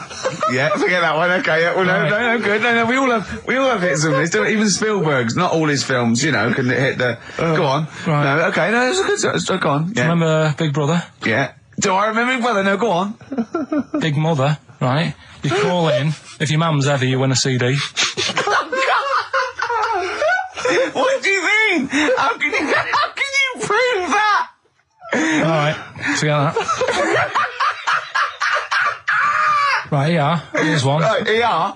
Good one. No. Yeah, no. The Price is Right. Remember that? Yeah. Right. The Price is Ricky? No. The Rice is Right. And what I do, I read from an Indian menu and a Chinese menu. You tell me whether you have pilau or egg fried. He's a genius, isn't he? He really is a modern. That one. Go on, then. Let's go into this one. Let's not cross this off right away. Go on, then. What you read from what? Well, I'll get a couple of menus from like an Indian and a Chinese takeaway. Yeah. And I'll go like, chicken korma. Well, could I just suggest that as it's an Indian, it'll be pilau, and anything you read out that is... Yeah, but you don't know which one I'm reading from. What, the chicken korma's Indian, isn't it? Yeah, so you go pilau. But then Well, you might as well say Indian or Chinese. No, because then the name wouldn't work. The Rice is Right. Okay, yeah, I forgot you're working for the title backwards, aren't you? Okay, yeah. I'm so confused. I don't know where I am or what day it is. A programme that they've been in on Channel 4, right? Can you cross that out? We're not doing The Rice is Right I either. don't understand The Rice is Right. No, go on. I'll tell you that later. We'll have a game in the office, right? A game that they've been in on Channel 4, but has got really big viewing figures. Well, obviously not. Right. Or they wouldn't be binning it. Go on. Do you know 15 to 1? Yeah. They're getting rid of that, right? Are they? I'm thinking 15 Taiwan. Get some items that are made in Taiwan, right? Get 15 items, and I say what they are, and then you go, oh, I bet it's the vase. Or something. That's the one that's made in Taiwan. Yeah. Just explain that again very quickly. No, don't go. Alright, Cross it out. Forget that. Cross it out. 15 Taiwan. Right. Go on. This is the one that I've prepared for, because I think this isn't daft, this is good. Let's play a tune and let's hear it after that. Oh, God. I'm very excited. Are we going to play it after that, or are we going to save it? No, you can explain it after it. I'm very excited. Could you hear that again? It's fantastic. Waiting on a Friend by the Rolling Stones. Yeah? Go on then, Carl. On XFM 104.9, Ricky Gervais, Steve Merchant, Karl Pilkington. Go on. Right, this one. Remember Blockbusters? Uh-huh. Right, this one is good, and we'll do this one. Rockbusters. And remember how Bob Holness used to give you a letter? Yeah. And it'd give you a question, and the answer to that question is that letter. Yes. Right, well, it works like that. So if I said to you, we'll test it out on you, Steve, right? Right, welcome to the show and that. Hello. Let's play, right? And I say, right, your first one is W. Mm-hmm. And the cryptic clue, because it's done like crosswords. Okay. So not quite like Blockbusters. Well, this young man prepared for his death. And it's a W, so the answer... And it's not always going to be like our sort of music, it can be any sort of music that's out there. So the W is the name of the answer. I understand that, but is the answer always the band name, or is it... Yeah. It's always the band name, is it, or the artist? Yeah. And so would the W be the surname, or would you have both the initials if it was someone's name? Would Elvis Presley be EP? Don't get annoyed, no. Carl. These are questions that I knew would be asked. I know this. He tested it on me. So you've got to tell them. Well, That's you the know point. the rules. If it was Elvis, I'd probably do E. No. Give him the answer. Give him the Right, answer. did you hear the clue? No, give me the clue again then. So the letter is It is a W. cryptic clue. It's The clue's W. fine. Listen, but, and the go on. clue is, this young man prepared for his death. This young man prepared for his death. Yeah. This young man prepared for his death. And it's a W. And it's his first name. That's what he needs Well, to see, know. that's the... Yeah, but I don't... Well, shouldn't we have the initials? Wouldn't that make it easier? I mean, Yeah, but it didn't do that on Blockbusters. It just had one letter. They did. If it was if The gold run they often had us for 3 or 4. Did they? Letters, yeah. but it was normally just one word. It wouldn't have been a name or something. All right, then. W. W-Y. W-Y. Will Young. Excellent. Right, I didn't understand it. What was this the young clue? man... Prepared for this young man. So he's sort of mixed, sort of cryptic. Yeah. But I mean, you know, that's a good effort. That's better than usual. No, that is better than usual. It's not bad, is it? So do you want to play? Let's play Rockbusters. Yeah, Rockbusters. How many of these have you got? No, because let's just clarify a couple of rules here, Carl. Let's just make sure we thought everything through, because I'm pretty certain when they get these things on TV, they at least have a go at them in the office first before they put them straight on there. I'm sure that's how it works. I'm sure Bob Wallace just didn't turn up the first day, and he goes, "We're all winging it. It'll be fine. Bring the students in. Let's have a go." I'm sure they did a bit of preparation. So let's just check. We've got every base covered. Yeah. Firstly, how many questions have they got? I'll tell you what. Let's do this off air then. Should we play a great tune? Well, yeah. Well, people need to call in, don't they? Because we're doing it, aren't we? Yeah. It'll be all right. And there's good stuff. I've got CDs, right? I've got some compilation stuff and a couple of videos and that. So that's what they're playing for. Call up now. 08700 800 1234. Get them on the air. Play the game. Brilliant. What's going on? I don't know. The adverts aren't working today, and I'll have to get an engineer in as well. Right, so don't play the adverts. I don't want to play them anyway. Don't play them. It's not our fault if it doesn't work. Why? Do you realise if we were like live, we'd be heckled off the stage? Right, don't play the adverts. We wouldn't survive in the real world. I'll sort that out. Right, get the people on the air now. Just Rick, calm down. Play a record then. Do something for Christ's sake. All right, Sam. Hello. Is it sounding all right today? It is. It's just about. All right. Cheers. That is worth. Right. Good. And so we've got Sam on the line. Who else have we got there? So we've got Tim as well, haven't we? Hello. All right, Tim. Tim and Sam. Right, You sound quite similar, lads. Could one of you affect an accent or something? Which one's Tim? Yeah, it's me. Okay, which one's Sam? It's Sam. That's slightly deeper. Yeah. And they're not against the clock anyway, are they? So it doesn't really matter. I suppose not. So I think Steve just wanted a bit of variety. You okay. You understand the rule, lads? Could you explain them to us? Right, play it. Okay. Hang on. Wait. Well, let me explain, because I mean, life is too short. Now, Carl's going to read out say 3 clues. Yeah, and just shout your own name and answer it, or shout the answer. Shout your own name, then the answer if you know it, and it's the person who gets the most right. Okay. Is that all right? Yeah. So, here we go then. Okay then. So shouldn't it be the first to 3? Well, yeah, but then he hasn't got... I've got enough, it's fine. He's got enough clues for that. Right then, here we go. Welcome to the show. Oh, God. Right, the first initials, ST, right? Is that right? Well, I don't know. We don't know, do we? How do we know? Here we go, ST, and the cryptic clue is better than the average homeless person. Okay? Sorry, I think... Is that a band? Yeah. Is it an old band? Yeah. I think that's one word. All right, then S. It's an old 70s band. Better than the average homeless person. Tim? Go on. Supertramp. Supertramp it is. Yeah. Well done, 1 point to you, I have no idea Tim. why that's right, by the way. You don't understand why it's right? He's a super tramp. Oh, right. Better than the average homeless person. Yeah. Yeah, correct. Yeah. Okay, second one. Come on, Sam, you've got to... That's actually quite good for Carl. Trust me, Tim. Take that as a good clue. Because, yeah, okay. We won't do this again. Wait, 1-0 to Right, here we Tim. go. Right. F. The letter is F. That's the next one we're moving on to. And the cryptic clue is, the little girl is hungry. What shall we do? The S or F? I've got it. F. Ready. Sam. Peter. Yes, 1-1. Feed her. He's pulled out of Feed her. Yeah. Feed her. Okay. Yeah. So that's 1 each. So this is the decider, isn't it? Wait a minute, ITV are on the phone. Well, you said first to 3, so no, it's not, is it? That's what I said. Just do the 3 clues and who gets the most. Okay, well, we can do that now. So, here we go. I love this. This is rubbish. Go on. So, here's the last one. The initials are AK, right? And the cryptic clue is exploding pet. Shout out your name if you know it. Last orders at the bar, please. Last orders at the bar. Exploding pet. AK. You're tuned to XFM 104.9, Karl Pilkington's quiz, Rockbusters. The format is still available. The highest bidder, please give us a call, or you can email ricky.gervais@xfm.co.uk. Is it a band or a singer? I'll give you a bit more of a clue. It's a pop band. Okay? We wouldn't... Tommy Kissem. Yes. Oh, this is amazing radio. So who was that won? That was Sam who won. So it's 2-1 to Sam. So he wins. What does he win, Carl? He wins some CDs and some videos. No, he's got obviously now, Sam, if you're ready, take the spot. You're going to do the gold run.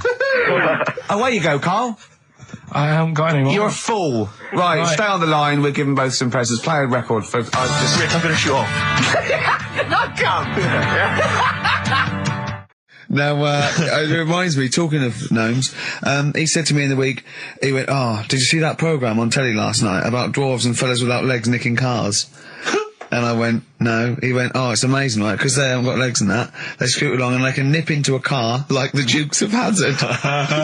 Explain more, Carl. No, you see, I didn't see it. Someone else told me about it. Oh! That's what I said to you. I said, did you see it? Because I missed it. And it's about these little fellas, who specialise in car nicking. And the thing I wanted to know is, because this lad who sort of only watched half of it. Is he like you? Well, I said, I can understand how it's easy to get in, but then how do you get away? Because you can't reach the pedals. Yeah. Can there be two of them? But presumably he opens the car for someone else. What is it? What do you mean? What, so he's steering and he's like, right, press the brake a bit. And then there's one that's just legs, but without the top half. I don't understand how this helps them, though. Why does this make it easier for them to steal Because they can just get through the window really quickly, like in the Dukes of Hazzard. What? Because their legs don't get in the way. Right. Do they just run? And just... But what do you mean, the window? I mean, what? So someone's driving along... No, I didn't see it. This is why I'm asking you. I didn't see it. Do they leap in when there's someone still driving the car? I don't know. Well, there's too many things left unanswered here. I can't go over someone's seen it and they can email in. But that's sort of... This panicked you anyway, I imagine. I bet you were gutted you missed that programme, weren't you? Well, I'm interested in stuff like that. Because I like learning, which gets us on to educating Ricky. Oh, excellent. We've had a good year of stuff, teaching stuff. Well, yeah, I've learned a lot. Can you remember any of the highlights? Of course I can. There was a deaf girl and she hit her head and she could hear. Yeah. There was also some people who ate tomatoes thought they were poisonous on lead. There was also a doctor who gave a blood transfusion with some parrots from the pet store. Yeah. Because the doctor in America, and it was the olden days when the lines were bad, said give him his parents' blood, and the doctor this side thought said give him some parrot's blood. So that was true, and that educated me. That was fact. What have you got for us? Well, we've only got two, because I've taught you about jellyfish today, that we need them, so we've only got two things to go at, and I give them a little headline so you remember them to make them snappy. The two headlines you've got, oh, what a catastrophe. Okay. And the second one is, well, you'd think it'd be Bughead, wouldn't you? What? Well, you'd think it'd be Bughead, wouldn't you? You'd think it beat... No, you'd think it'd be... Yeah. You'd think it'd be Buggered, wouldn't you? Bughead. Bughead. This can't be... If this is anything with a bug living without a head, I'm not interested. Because we've done it. All you've done is fun. Let's just do what a cat. So it is that. Do that one first? Which one are we doing? No, do the Bughead one. Right, well, the Bughead one. Well, we've talked a lot about animals and that, haven't we, without heads. Surprisingly, we have. I think a disproportionate amount on it. If you're a new listener, this is the first time you've listened, you'd be surprised. Yeah, we've done all that. We've covered worms, the way if you cut their head off, it grows back if you don't cut too high above its neck. We've covered the chicken, the fella who blinked. Yeah, I can't go into it again. Right, let's not go into it again. We've had the chicken with no head that lived for 8 months. Yeah, and we've had cockroaches living for a week without an egg. Right, okay. Well, it's a bit more on the cockroach front, really. Right. They've found that if you get a cockroach and you cut its head off. Yeah. Right, and then you find a cockroach that's still got its head, but it hasn't got any legs. Right. Right, it's not over for both of them. Right, because what you can do, you get the one that's got the legs. Right. With no head, sort of running around. Get the one with the head. Sit it on top of it. Right. Get a little tube. Okay. So that the fluids. So is this aunt is go out of the room? Finish. This is like Blue Peter. Let him finish. You can get this for Christmas. Right. You get a little tube. You sit that on top, so the bodily fluids are still running between the two. Right. The head of the one on the top will control the feet of the one on the bottom. Okay. What about that? Good. And will it continue to live? Yeah. Okay, you don't know that for sure, do you? that was just a question out of the blue he wasn't expecting. Well, what do you think of that? Good, yeah, it's great. Yeah, just a primitive nervous system that can, yeah.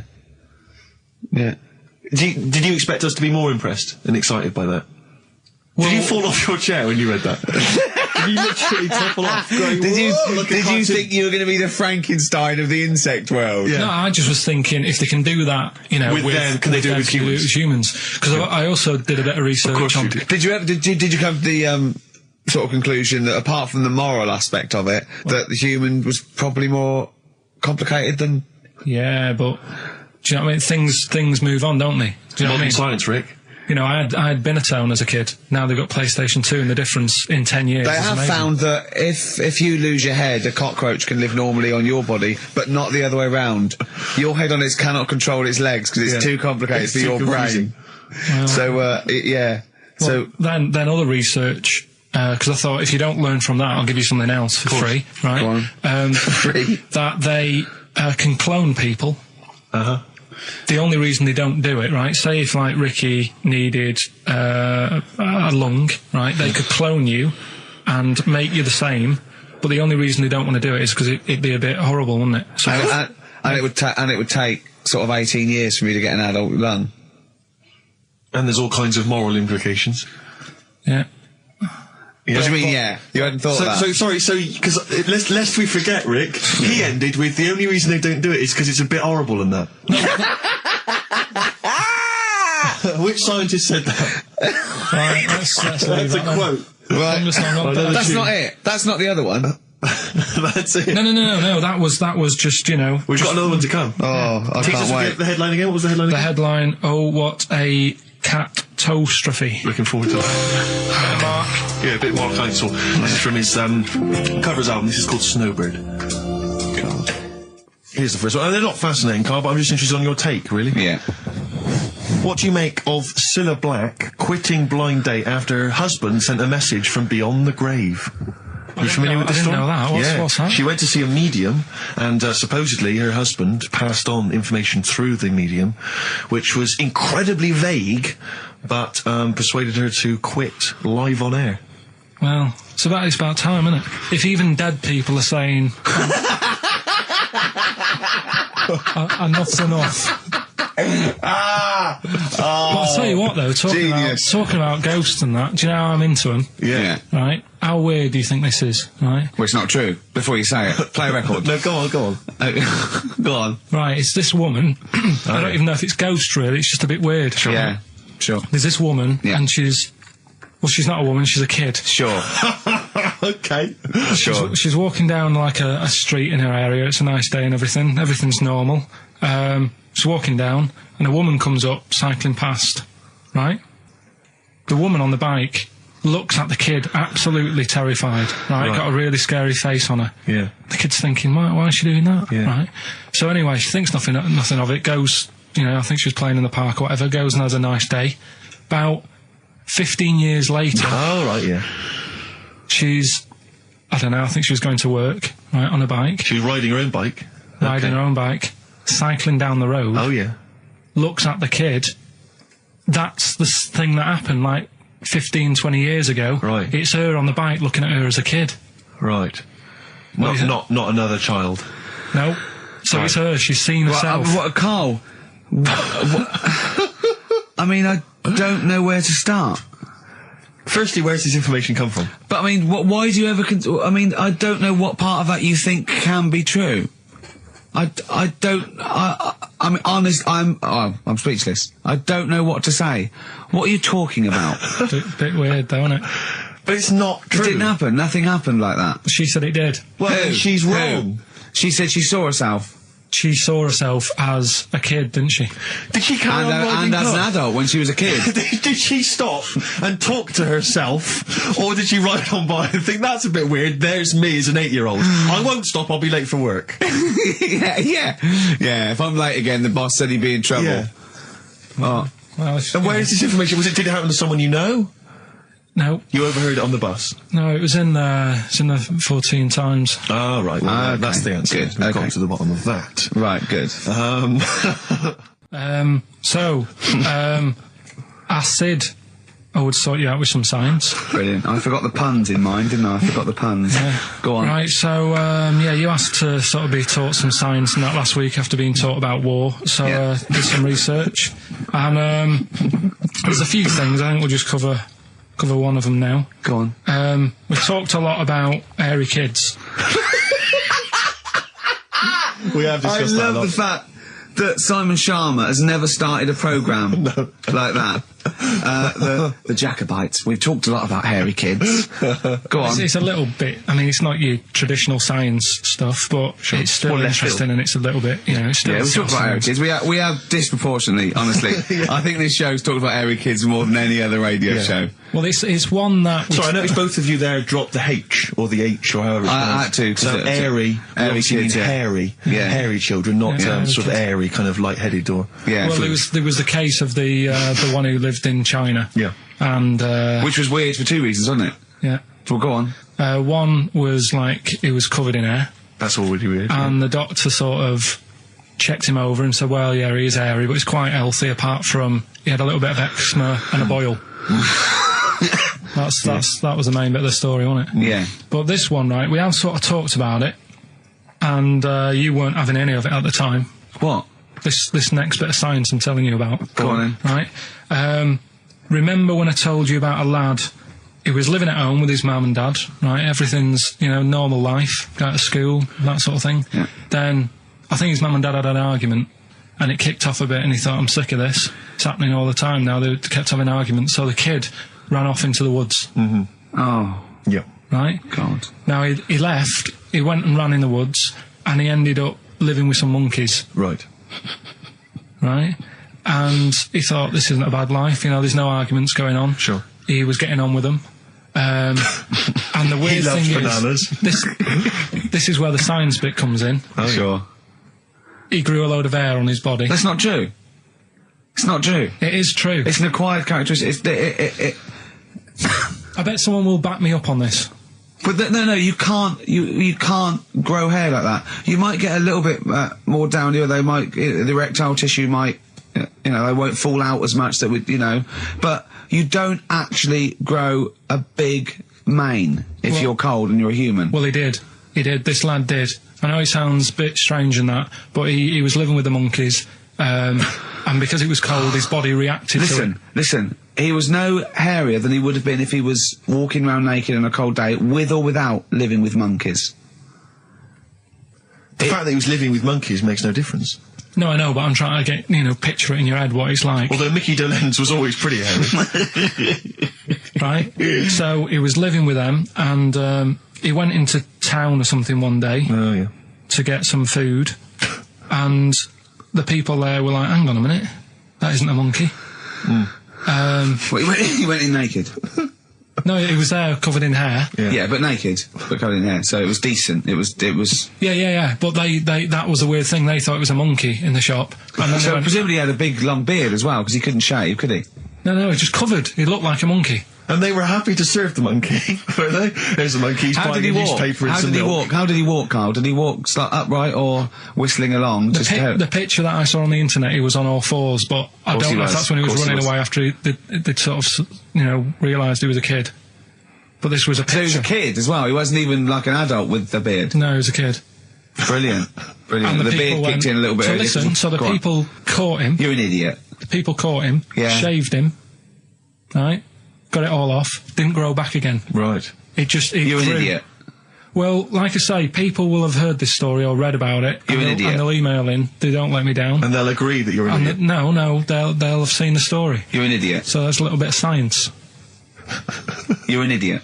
Libertines, Time for Heroes, and XFM 104.9. Right, okay, so have you got anything that is science as opposed to nonsense? Well, Kid went off with some monkeys, grew hair, came back, shaved him, it didn't grow back. I mean, just think.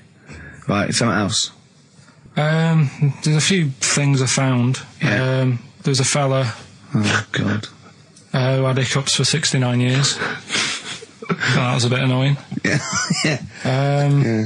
There's the dog with the wig that we've discussed. Imagine if you just tuned in. Yeah. There's the dog with the wig that we've already discussed. Did we discuss that? Not really. Did I not tell you what he said? I did, didn't I? Yeah. Oh, yeah. What else have we got? Well, there's something here that you sort of know. Is this going out live? Yeah, this is happening, right? Go on. But remember when you talked about sponges? Yeah. If you get a red sponge and a blue sponge, You liquidise them, pour them back into a tank. After a few hours, that they know which was which, and they reform as a red sponge and a blue sponge. Yeah. Yeah. I thought that was weird when you told me. Yeah. Looked it up, did a bit of research. Yeah. Thought that's sort of sciencey. Yeah. You can do the same thing with a mouse's brain. Okay. Explain a bit more. No, you can't. If you get a dead mouse, Yeah. put its brain into a blender, blend it up, leave it standing for a bit. Making that up, aren't you? You're confusing this. You've watched Nigella Lawson make some sort of pudding. No. What do you mean? It won't work with the brain. Well, it does with I mean, not a human brain. Don't be trying that. Although, no, a mouse one, a mouse one. And what happens? It sort of reforms, goes back together again. No, because apparently it's made up of the same stuff as. But it doesn't, does it? Because if it's dead, if it's a dead brain, the cells can't act anyway. The fact the sponge is that it doesn't kill the cells, it liquidises them, it doesn't kill the cells. Yeah. So it couldn't be a dead brain anyway. It would have to be a live brain taken out from a live mouse for the cells to be getting oxygen and working and being sensitive to each other. And that, I don't see how that could work like it does in sponges. I mean, do you know what I mean? You're not a scientist. I've just sort of read it and gone, oh, that's interesting. I'll tell Ricky and Steve about it. Yeah. You're quizzing me as if I've come up with it. Yeah. Someone else has done it and said it works. Sure. So I'm not. Do you think ghosts are behind it, or do you think there's a scientific explanation for it? No, it's just one of them weird things, isn't it? Yeah. So that's what you sort of science covered for this week. Well, that was another barnstorming feature from Karl Pilkington. Is that it? Is that the two things you got Thanks this very week? much for that. Well, I mean, There's nothing behind them. Do you know what I mean by this? There's not like a weight of intellect behind these facts. Why don't you make that your science project for this week? Find a dead mouse somewhere, Karl, and a blender, and bring that in next week. We'll do it live on air. See what happens. Oh. Well, do you feel sort of let down a little bit sometimes with our reactions? Well, what are you expecting us to do? What are you expecting us to just like look at you, open-mouthed, staring at you in awe? Just like go, oh God, yeah, where did you find that out? And like, yeah, but we know. Never tell us. We know where you found it out. You looked on the internet and a strange homemade website by a maniac somewhere, who puts on stupid things that he heard through Chinese whispers. That's where you get your information from. I doubt that anything you've ever come up with is verified. If it is, it's luck. But what do you expect me to do for you? Do you know what I mean? I'm just... I'd like to know what the source of the information is. I'd like it to be, a research study by the University of Columbia, rather than, a guy who calls himself Mr. Pickles. On a website somewhere. www.lunatics.com. I mean, oh God. Some kind of evidence, do you know what I mean? I must warn you know that Steven Spielberg thing's coming, Taken? Yeah? About alien abduction. When you watch it, just remember this, it's not a documentary. Okay? Alright. Alright? You remember E.T.? We were discussing that earlier. That's not fact. Factual fact. Brilliant. Black Star Radiohead from the Bends on XFM 104.9. Rick John has emailed in. It looks here like he's maybe trawled the web himself. I mean, I don't know if people just immediately leap onto the web every time Karl says something in his defence. I think our listeners are always on the web. Yeah. Anyway, he seems like he's reprinted here a news story, which seems to confirm Karl's Monkey Boy story. Yeah, what was the news Doctors story? baffled by boy 6 covered in ape-like hair. Doctors in Kazakhstan are baffled after finding a 6-year-old boy covered in ape-like hair. Yeah. The boy, called Ablay, was found in a remote mountain village close to the Chinese border. He's covered in thick hair from head to toe and has an oval-shaped skull. Doctors suspect nuclear radiation or a genetic disorder may be responsible. Fine. But there's an interesting bit here. But sorry, it's not that you could have genetic genetic defects. I've seen lots of people born with long noses, 5 feet, etc. I'm saying that he wasn't normal. he wasn't normal, and then went to live with monkeys and grew the hair. Well, that's my point. But it says his mother and father are distant relatives. Such marriages are common in the Kazakhstan mountain hamlets. Now, the village elders were consulted as to what to do with him, right? Now, these are the village elders. These are the wise men of the village. These are people, presumably, that all year long are telling the village how to live, how to survive. Yeah, you're in charge because you've lived longest. Yeah, exactly. You presumably are solving any kind of moral conundrums, any sort of awkward things. Do you know what they suggested that they do with their hairy son? Go on. Send him to the circus. The Carl's nodding. Put him in the circus. That was what they suggested, and the mother actually wanted him to go to school. Instead, there's I don't know, school or circus, I don't know. We don't know what's better for him. Exactly. I'm not sure. We must consult the elders. What do you think, Carl? It's not a bad life, is it? What, the circus? Yeah. Well, you ran away from it. Yeah. Love it. But remember that thing that I saw about that fella who, I don't know if you're talking about it really, so Go on. Tell us now. You've hooked me. Come on. You can say it. It's okay. What, are you worried that it might be insulting to someone? Well, it's not nice, but... Well, you're not taking the mickey out of it, you're telling us... Go on. It's just, it was in that book again that you got me. You know, the book full of weird people. Go on. And things that are wrong with them, and hairy people, and... Yeah. Lad with 3 legs and that. There's a fella... basically just a head and a little body on a skateboard. Yeah. Right? Picture of him having a shave. And he was shaving with his mouth bit. With his tongue. Like that on the radio. Yeah. Carl is now doing an impression of a man shaving with his mouth. Yeah. Well, it's just a head, bear in mind. He's doing an impression. Imagine a head with a very tiny body on a skateboard shaving with its tongue. That's what Carl was doing. And he was depressed because he kept getting hats for Christmas. but if you were him, you would just grow a beard, wouldn't you, rather than... Well, rather than go through all that hassle. Caught in the wheels of his skateboard. For its own good. I do want to trial this new film quiz we've got, because it's I mean, I'm excited. I think it's the best competition we've come up with, to be quite honest. I mean, Carl, you agree, don't you? It's alright, yeah. Yeah, it's a film-based quiz. Right.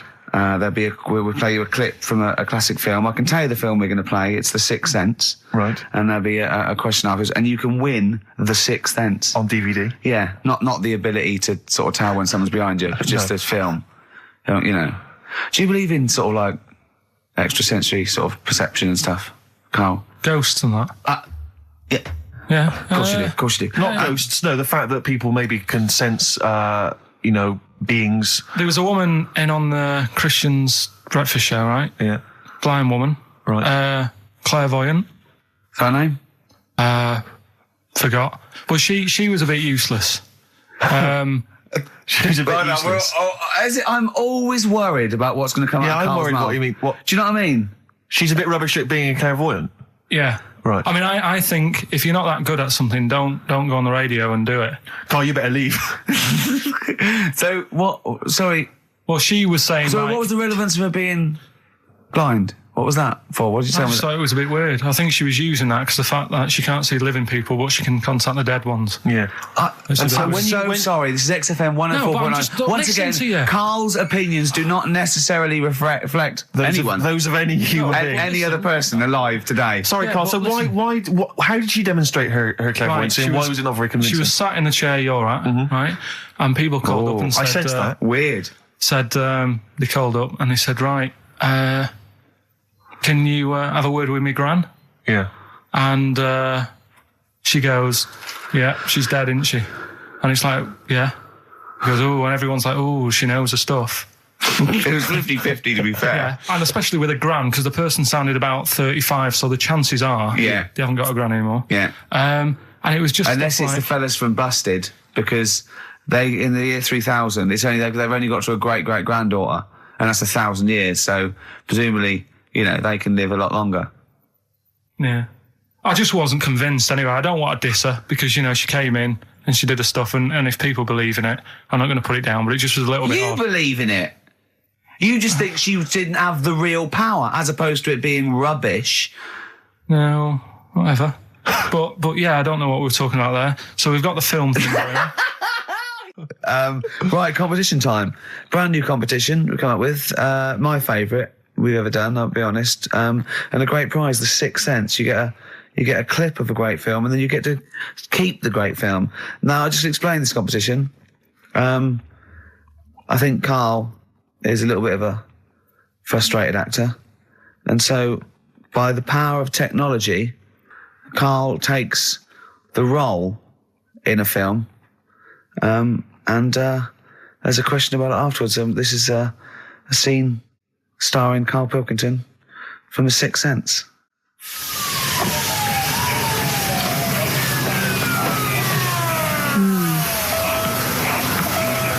Jeez, I hope nobody got hurt.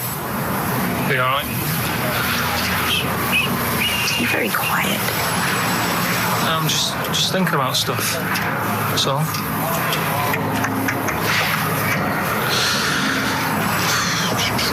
You're mad I missed the play, aren't you? A little bit annoyed, to be honest. Went down a storm playing the drums in Little Donkey, but your loss. I'd give anything to have been there. Well, you wouldn't, because you didn't. But like I say, it's your loss, isn't it? Anyway, I'm just quiet because I'm thinking about stuff, like I said. Right? I'll make a big deal out of it. What is it? Well, I was just thinking, what would happen, right, if you put a chameleon on a mirror? How would it handle that? It's a bit weird, isn't it? Oh, you're scaring me. That's scaring you. This'll scare you, right? The other day, saw two old men sat there having a Twix. You never see that, do you? Old fella having a Twix. You see ghosts, Cole? No, just the old fellas having a Twix, but... They talk to you? No. They tell you to do things? No, because they were too busy eating, but... What's that got to do? What are you looking like that for? Do you think I'm some sort of freak or something? Is that... I would never think that about you. Well... Ever. No. Got it? All right. Well, it's a very chilling scene, that. That is great. Oh, that is fantastic. It's a very spooky scene from the film The Sixth Sense. Rick, I think you've got a question. Well, yeah, I mean, Karl played it wonderfully there, the role of the child that sees weird stuff. But who played the original role? What was the name of the child actor who played the original role? It's email only, ricky.gervais@xfm.co.uk. You can win a copy of The Sixth Sense. But I think we can probably play it again later for those that missed it, or those that caught the tail end, or those that need another reminder. Yeah, you got to, get your, it's 15, 20 minutes, get your answers in. We'll pick a lucky winner, and then we'll play it again, because I think Karl can go to Hollywood with some of the things I've seen there. Absolutely stunning. Absolutely stunning. ricky.gervais@xfm.co.uk. I'm going to play a track now. We tried to play it a couple of weeks ago, but it jumped. I got a new CD of it. It's Papa Garcia, and this is Natalie and Nusi. Letter to Hermione, David Bowie off Space Oddity album, XFM 104.9. See, I don't know where. I thought you'd sort of learnt a little bit, Karl, what is an interesting fact and what might just be a mentalist online. Do you know what I mean? Do you know what point we're making here? Why the truth is so much more fun? Even a little bit, even something that's just, mild, but is definitely the truth, is so much more interesting than just wish fulfillment of truth. To me, if it starts with there was this ghost, right, it's not interesting. You could say anything. There was this ghost that could turn custard into wine. It doesn't matter. There was this ghost that had 9 heads. Doesn't matter. Doesn't matter. There was this Carl's looking at you going, there's a ghost that can turn custard into wine? Yeah. It doesn't matter what you say after that. There's a ghost that can swallow alligators whole. The premise means it's not true to me. Do you know what I mean? It's like people say, you know what? God, right? He's incredible. I'll stop you there.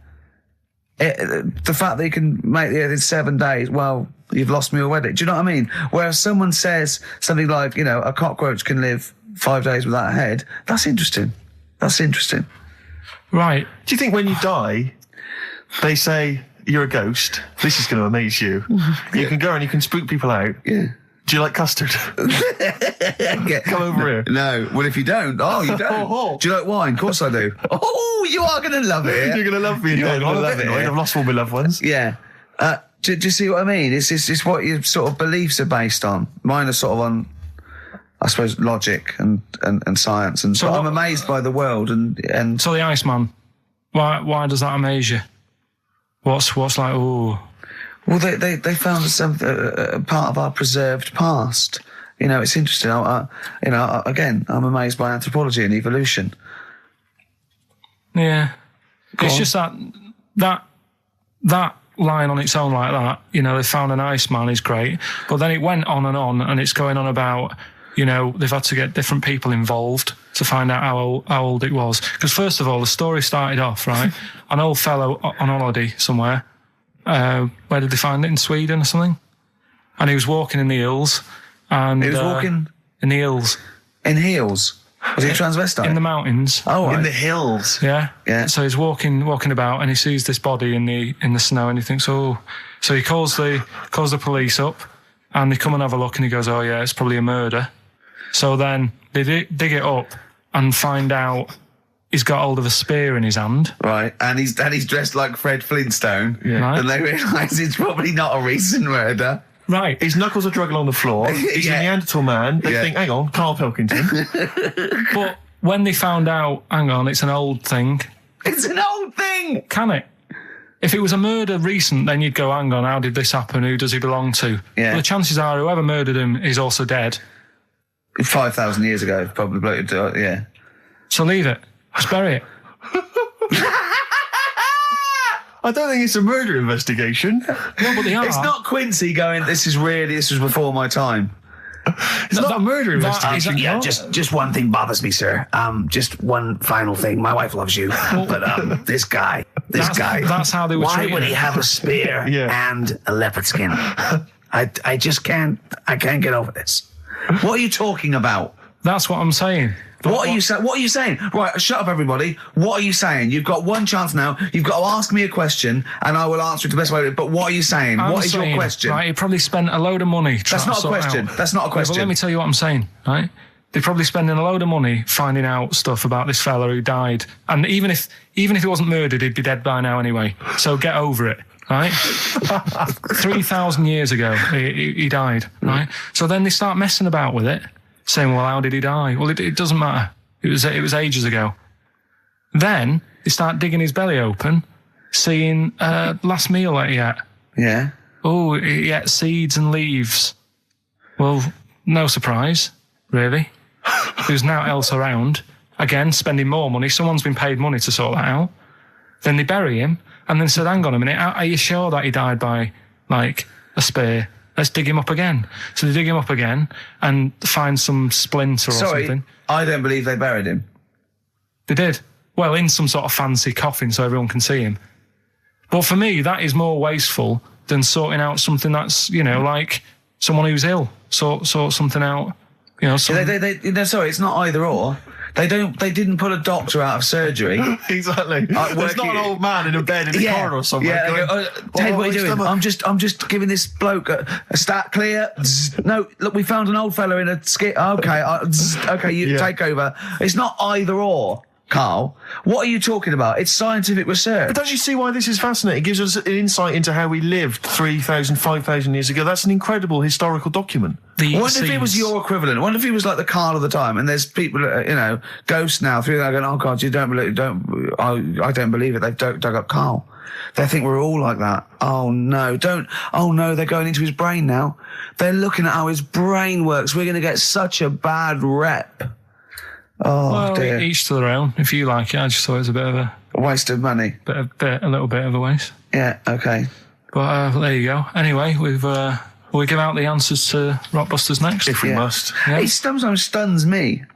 Sometimes I'm taken aback. Do you know what I mean? But what worries me is if one day aliens do visit, I'd love and that. they come down. Yeah. But what worries me is they might bump into. What if they bump into you? What if they bump into you and they think that you represent mankind? And they go up and they start another planet. They can they say, we'll ask you 3 questions, and if you answer them correctly, we will not blow up your planet. Yeah. We'd be doomed. Well, it depends. It depends what they ask you, don't they? What if they said, right, Carl, what's the weirdest thing ever found in China? I say hairy Chinese kid. And they go, right. Okay, interesting. Too, all right. What don't you see anymore? What do you see an old bloke doing? Don't see an old fella eating a Twix. Yeah. And they say, what if they asked you, what's across the road from you when you're washing up? Well, there's three things. So you just want one of them? No, I want all three. You want all three? It was a Chinese kid dancing about in his underpants. Yeah.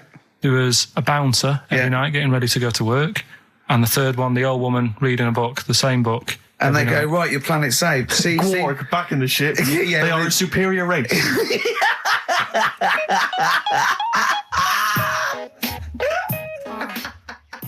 I just always find that thing that if, you know, you're used to living with someone, one of you will go, let's go to bed, then you'll go, all right. But when you're on your own, you go, you just forget to go to bed. I just stay up. Okay, stop eating now, Carl. You've had all the food. That's just a plate. All right. Okay. Yeah. No, I stayed up and watched, there was a thing on about Dracula. Right. What, Dracula? And I found a flaw in it. Go on. Not the fact that he's the living dead and and drinks blood to stay alive and he doesn't reflect. And he can in turn into a mirrors. bat. Well, and you can go on. The mirror thing, you can't look in mirrors, can he? Well, he can look in mirrors, but he can't see himself in a mirror. Yeah. That still doesn't work. Go on. It doesn't work at all, Carl. It doesn't work Go anyway. on. Well, centre parting's always really neat. His centre parting's always really How does he do it if he can't look in the mirror? Blood on the floor or something it was called. Rubbish. I love the flaw in the Dracula film is that his centre parting's too neat. How does he do it without a mirror? Oh. Was it a documentary about Dracula? No, there was the real Dracula. Yeah, the real Dracula. The true Just a film. It had blood on the floor or something. It was called. Yeah. It's rubbish. From 1970. Yeah. Right, but you say that and watch that. You know there aren't really vampires in that sense. Yeah. Yeah, but it still annoys you that his centre parting was too neat. Well, if you're going to do it, do you know what I mean? I'd like to see him with a fringe sort of pushed forward and maybe a hood up, alright? Come to suck your blood and that, alright? Yeah, just bits of tissue paper all over his face where he's cut himself shaving. Oh, can't see. Bloody mirrors annoying me now, alright? I'd love to see that. A little mank Drac. That'd be great, wouldn't it? Well, that might be a film that we do in our movie. Mancula. Just getting onto that. Mancula. Count Mancula. Alright? You got any rave music, like? Huh? Got any Oasis like that? That'd be brilliant. He came from Manchester. Please welcome Mancula. Alright? That'd be great, wouldn't it? His hair's a mess. Well, I can't see in the mirror, can I? I told him about this thing. I don't know if any of you out there know about this, but there's an experiment they did in the 50s, a clinical psychology experiment where there's your two hemispheres of the brain, okay? They're joined by a thing called the corpus callosum, right? Which is just a little flap of skin, like a little scarlet lead that joins your two hemispheres.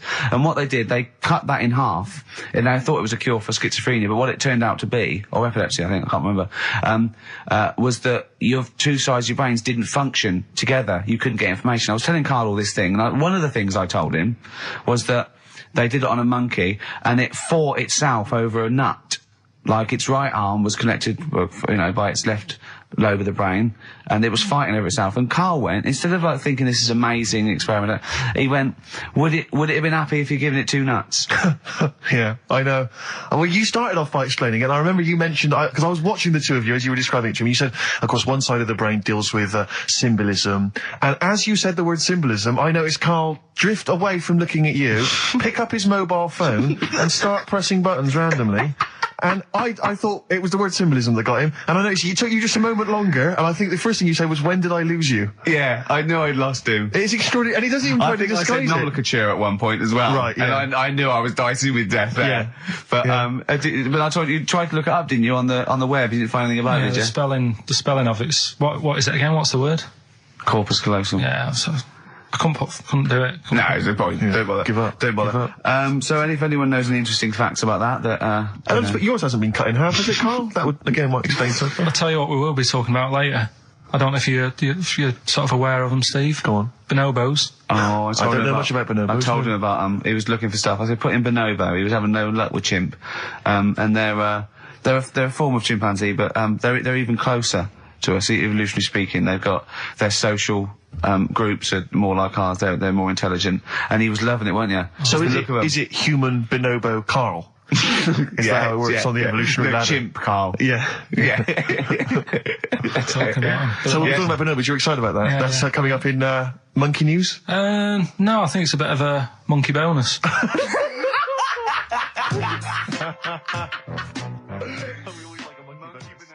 Okay, this is Karl in the classic The Shining. And what's the question? Well, we might ask that afterwards. Okay, then.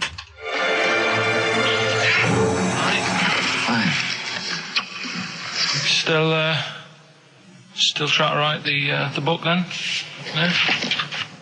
Yes. Good. Funny, someone told me the other day, weird thing about a typewriter, the top row of letters, the longest word you can write is typewriter. I'll just show you. That's weird, isn't it? It's just the typewriter being... You're not in the mood, are you? You're in one of those grouchy moods again, that you get into when you're writing. I'm not being grouchy. I just want to finish my work. Yeah, it's just being a bit funny, a bit offhand and that. Let me explain something to you. Go on. Whenever you come in here and interrupt me, you're breaking my concentration. You're distracting me. And it will then take me time to get back to where I was. Understand? Yeah, but I just was coming in to try and cheer you up. You know, I'm full of ideas as well. You know, if you're having a problem coming up with stuff, got loads of ideas you could write about. The other day I read about this airy Chinese kid. What do you want me to do about it? No, it's just that it could make a good book. Do you know what I mean? Sort of following round. That's swell. Well, I'd buy it. You know. But if you don't want to know, don't bother doing it. But, do you know what I mean? It's just airy Chinese kid. It's weird because they're not normally that airy over there. Yeah, this kid cakes in it. But if you don't care... I wouldn't touch one hair on his goddamn little head. You won't have to touch any hair on his head. Like I say, he's covered. Leave the head alone if you want. Touch his hands. He's totally covered in it. But I love the little son of a bitch. Well, don't go that far. You haven't met him. But I can sort it out. I'd do anything for him.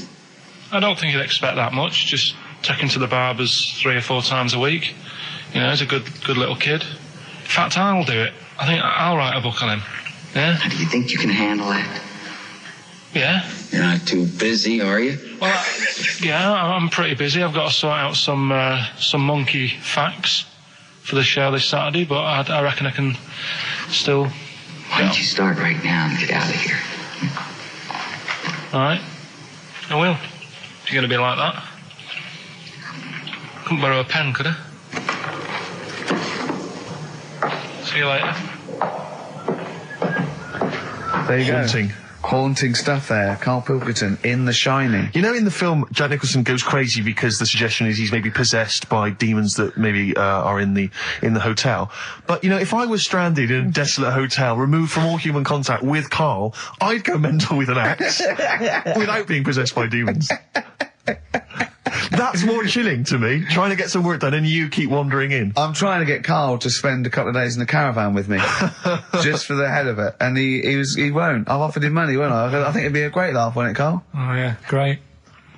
That would be terrifying. No, I want to film it. I just want to film it. Like a little video diary. There's Karl there, he's just waking up. Well, if I was stranded in that would be like being... I may as well be with Freddy Krueger and Jason Voorhees. That's more scary. The thing is, Ricky doesn't mess you about as much as he messes me about. No, you see, you've given him an inch. You've given him an inch and he's taken a yard. 12:30 you got in today. In 30 minutes between 12:30 and 1. The old bin lid on the head. He wanted to do that again. Yep. Squeezing my head, think he had a go at. And karate chop on the back of the neck. Yeah. all in 30 minutes. Yeah. Who else can say that? Who else can say that? Who else can say? What do you mean? Anyway, have we got a question then? Yeah, to win a copy of, I'm so embarrassed to say it, The Shining On VHS is worth $5.99, and it will have already been watched by Karl Pilkington, probably not even rewound. Yeah, to win that. and a little bit of tripe and cow eels where it just slipped into his dinner. A barm cake outside. As he was reading the back of the box trying to figure out what was going on. The ingredients. What about this, right? Here's a question. I've got a question. No, go on. No, I want to hear Carl's first. Okay. No, it's about the film. Because when I was whizzing through it, I saw something and thought, oh, that's good. The kid who's in it, he was writing something on the back of a door with lipstick. What was it? Well, that's a tricky question. I can't remember. Nor can I. Alright. So the kid in it was writing Is something that on the going to back be of the too door. hard for anyone? Let's see if, I mean, I wouldn't be surprised if there's somebody. Right, the phones are going, so it might be. Yeah, but this is email, isn't it? Alright, Ricky.Gervais at xfm.co.uk. What was being scrawled on the back of a door by the little kid in The Shining? Be honest, if you know that, it means you've probably already got it and you've watched it about 8 times. Yeah. Fair enough, though. Alright. It's something, when I was looking on the web, found something out. Go on. It's a story about a woman who had a baby. Who had a baby. What are you talking about? What? A woman who had a baby who was having a baby. It was no clearer when you repeated it. No! Carl! I don't know what to do. I don't know what to do for the common good, right? Pursue this line of inquiry, right? Because I don't know where it's going. Or play a record. I'm actually torn. I don't know what to do. No, I remember seeing it and thinking, I've got to tell Ricky about that. It's brilliant. What should we do? Should we go with it? It's entering into the abyss. It's opening Pandora's box. It's peeking. It's going down to the cellar. I've got a couple of questions, though. Go on then. Well, come down there with me. Come down the cellar with me. Okay, right, Carl. What? First of all, it was on the way. What do you mean? The baby was what? Had another? Was it? She didn't give birth. They didn't. The doctor didn't find her one of those set of Chinese dolls up her. Russian dolls, whatever they're called. That's what I pictured it like. Those dolls where you take the head off and there's another one in there that all look the same. But no, the story was there's a woman who's... No, don't just say it again. That's a headline. That's not a story. There was a woman who had a baby, That's not a story. Imagine handing that in as a thesis to loads of the BMA. There you go, and read that. That's a children's rhyme. Yeah. There was a woman who had a baby What do you mean? So she had a baby, right? Yeah. And that bit's fine. We're okay with that. That's normal. That's normal. A woman had a child. Yeah, totally normal. She gave birth. Fine. Yeah. Next.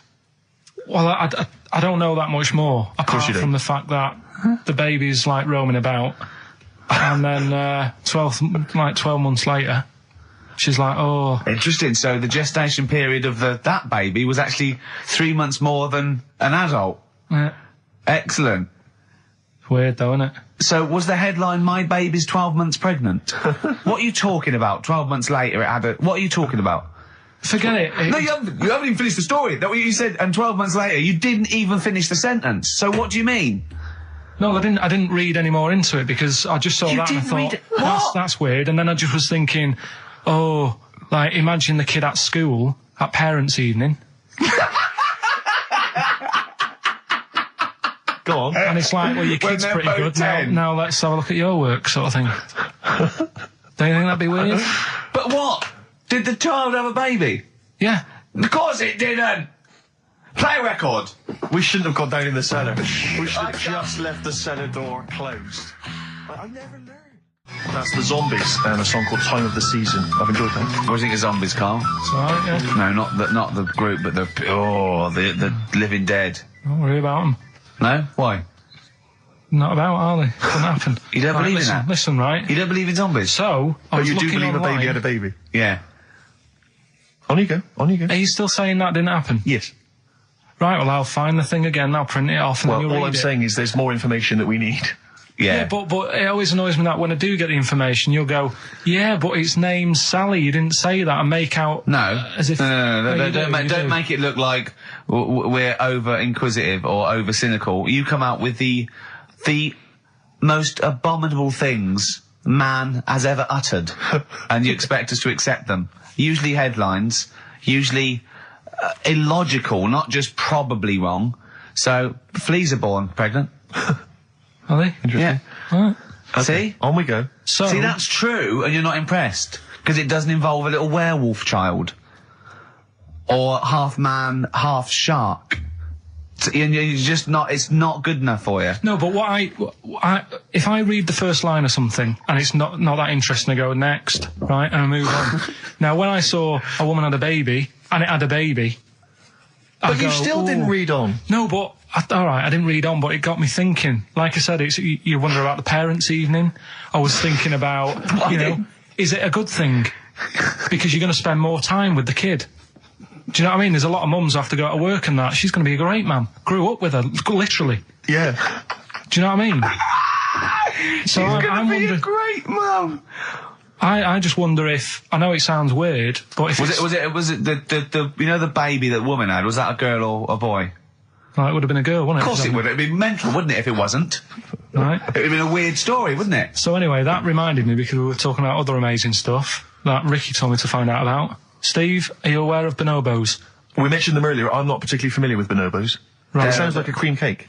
No, they were a sort of a chimpanzee, but more advanced than the traditional chimpanzee. They live in one sort of particular area, and it's the sort of closest animal to the missing link. They're very intelligent. They take on a lot of social aspects of human. They have sex for pleasure and no other. Steve's looking annoyed.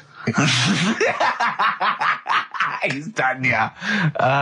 What did you find out about apparently, I found out it's 98% not human, this kind of thing. It's nearly human, but it's not. We share 98% of DNA with it. Yeah, 98%. It's a higher percentage than you. They have sex for pleasure. They do look a bit like him, though. They've got a little round head, haven't they? But, and they're much more upright than the, got a more flexible. I sort of get bored with animals that are like classed as being intelligent, right? So when you told me, I get bored with them because they're not doing enough. They're not playing Nintendo. Do you know like that people always rave on about dolphins, saying, oh, they're really bright and that. Yeah. I was having an argument with Suzanne about it, and she goes, oh yeah, dolphins are really intelligent. And I said, but what? What have they done? So she said, well, they use them in wars. They strap bombs to the back to go out to boats, to then blow up the boats. Yeah, they're trained, yeah. Well, that isn't that bright. If it was really bright, it'd go, I'm not doing that. Well, no, they leave them. They don't blow themselves up. Anyway, but... Right, well... So anyway, bonobos, really bright and that. Now, I was looking at them, and they are, they're saying, they're just like humans, basically, right? But what I was thinking is, I didn't have a chance to ask you, if you got a mentalist... Right. And put the bonobo in an exam. What do you mean a mentalist? What do you mean? Well, someone who's, a little bit, just a little bit slower than me, and put them in an exam. What would happen? Right, okay, you've got to be clearer here, Carl. What are you saying? Are you saying pit the wits of a bonobo against... someone who's educationally subnormal? Yeah. What do you reckon?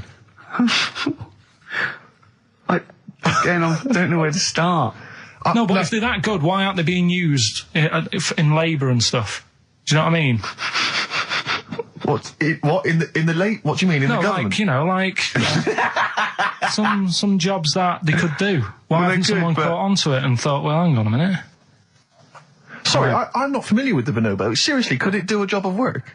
How advanced are these creatures? Lots of animals do job of work. I think Carl wants this bonobo to start going to work with an umbrella and a bowler hat and have sort of like rudimentary language skills like morning. So I couldn't employ the bonobo to be my PA. It's not. I mean, how advanced are they? Could I teach you to go in the shops and collect something and bring it in? But you can teach a dog to do that. Yeah. It depends what you mean by intelligence, social interaction, also dexterity capability, Could it produce this show? Yes, I'd have thought it could randomly. Yeah, just by pressing the buttons, it could do a better job. It depends what you're asking, Carl. What you mean is, could a chimp beat a thick human at an intelligence test? Yeah, that's what I'm saying. But it depends on what the problem with the human is, doesn't it? Right. First of all, mental illness has nothing to do with intelligence. Let's get that straight. That's one thing. Mental people aren't necessarily less or intelligent than people. Now, is that the clinical term? Well, exactly. A mentalist. A mentalist. Sometimes I don't know what to do. I don't know whether to start with where he's going wrong with the question, to answer it, to find out what he really means, because... It's just that if that did happen, right? What could happen? You want the Planet of the Apes, don't you? Here we go. Go on. Right? I go to school. I go to a new school. Yeah. I go in the class. There's 3 bonobos sat on the back row. Yeah. Right? I think it would make They're everybody... bad kids, are they? Everybody would work harder, because you go, well, I don't want a monkey beating me. Whereas when I went to school... You think they'd be an incentive? Yeah. Well, I think... Okay, they go, oh, go on. What do you mean? No, I would have loved it, because, I mean, one of the reasons I didn't like school is it's like, oh, I'm not bothered. You know, I'm not bothering going in today. I'd love it if I went in and someone said, right, you're going to start coming again. Why is that? You've got 3 bonobos in your class. What if they didn't hang out together, like the 2 little kids with the webbed hands and the big heads? What if they started bullying you? Stealing your pocket money? I wouldn't go in, I'd stop maybe going. copying you, maybe making you do their homework. Yeah. They did find out. To be honest, it would probably be the other way round, and he'd score better. Yeah. Carl, have you been copying? Have you been copying the bonobos Have again? you been copying Boo Boo again? It'd be good though, wouldn't it? Well, it'd be great. I wish I could live in your mind for just a day. So it must be great when you walk around and see things. He's been slagging you off as well, Steve. Well, go on. What's in the week, you know, he was slagging you off. I mean, in the week I was joining in and laughing along, but now I'm thinking but now I'm thinking that you're more on my side than he is. Thanks very much, Rick. I'm glad to see you've come round. He said he was. I was in the pub with him and Johnny. Oh right, so there's a little audience. Good. And he went, have you seen Men in Black 2? I went, no. He said, have you, Johnny? He went, no. He went, there's a thing in it that looks just like Steve. And I went, what? He went, it's a thing, he's got really gangly arms and bulbous eyes, and it just works really fast in the aliens registration thing. And I went, all right. I said, well, bring that up Saturday. Since he's not here, you know, what do you think of that? Well, the reason is that I think the problem I have is this, that if I was to say things like that about Carl, I'd destroy him. He'd be a broken man after I'd finished with him. Call in, Carl, or Steve's going to say a few things about you. I'm going to get a couple of home truths out there. I can't believe it. I cannot believe it. Yeah, we were, you know, at the time I was joining it, we were having, you know, slagging you off on other things as well. Sure. But now I'm thinking, maybe maybe you were wrong. Maybe I was taking the mickey out of the wrong person behind their back. Kings of Leon, Molly's Chambers. What do you think of that, Carl? All right. There's a surprise. Another insightful remark. Steve is not a fan now. Not only does he know you've been slagging him off behind his back. No, I wasn't slagging Steve. If you get it out on DVD tonight, you'll know I'm not slagging you off. It could be your brother. I love the fact that it makes it worse, but he's thinking you're going to go, oh, he wasn't slagging me off. It does look like me. I do think I'm an alien. I love the fact that you hope Steve will go, he's got a point. It's a spitting image. Yeah. I am, seriously, Carl, I'm really angry. I'm so angry with you at the moment. You haven't seen it yet? No, I know, because I know what it's going to be, and I'm Why? fuming. I'll tell you why I'm angry, because he doesn't do it in jest. No, but what do you think it's going to look like? What do you think this thing's going to look like? Going to look ludicrous. It's not going to look anything like me, but he's going to pretend it does. Go on, what? Go on. No, it does look like you. Yeah, of course it does. And you looked like the Human Z. Well, I mean, to be honest, you did a bit, Carl. You walk like him, you're bold like him, you got a sort of gormless face like him. Any more? I don't smoke. That does. Whoa! Well, we've got some weird stuff to talk about, though. What? Coming up later. What? Darren Brown. Oh, yeah. That was interesting. I know the fact that we've just talked about him asking me nicely not to squeeze his head when people are around, and a girl who ages so quickly she should be served in odd bins, and he goes, but we've got some weird stuff coming up. That's Carl's world. Yeah. That's our song, isn't it, Carl? Leave all this misery behind. Bit of Snoop. Beautiful XFM 104.9. Gervais Merchant Pilkington. Carl had a treat in the week, didn't he? He couldn't believe his luck. We know Darren Brown. You know Darren Brown, the sort of magician, mind reader fella. It's more special than that. Well, called me up in town. Said, do you mind if we bring along Carl? He went, pleasure. Carl's very cynical, saying, well, he won't get into my head. Yep. Great, wasn't it? It was brilliant. He went, can I ask him questions? I went, well, no, he's social. He went, oh, I'm not coming. I went, well, he went, well, I'll ask him. I want him to know how he did that trick when he said, you've got the winning ticket. I went, he's not going to tell you. He's a magician. He went, well, it's not worth it then. If I can't quiz him. But he came along. I still did, though, didn't I? Got in there with the questions that the people wanted to know about. Yeah. Yeah, go on. What did you ask him and what did you find out?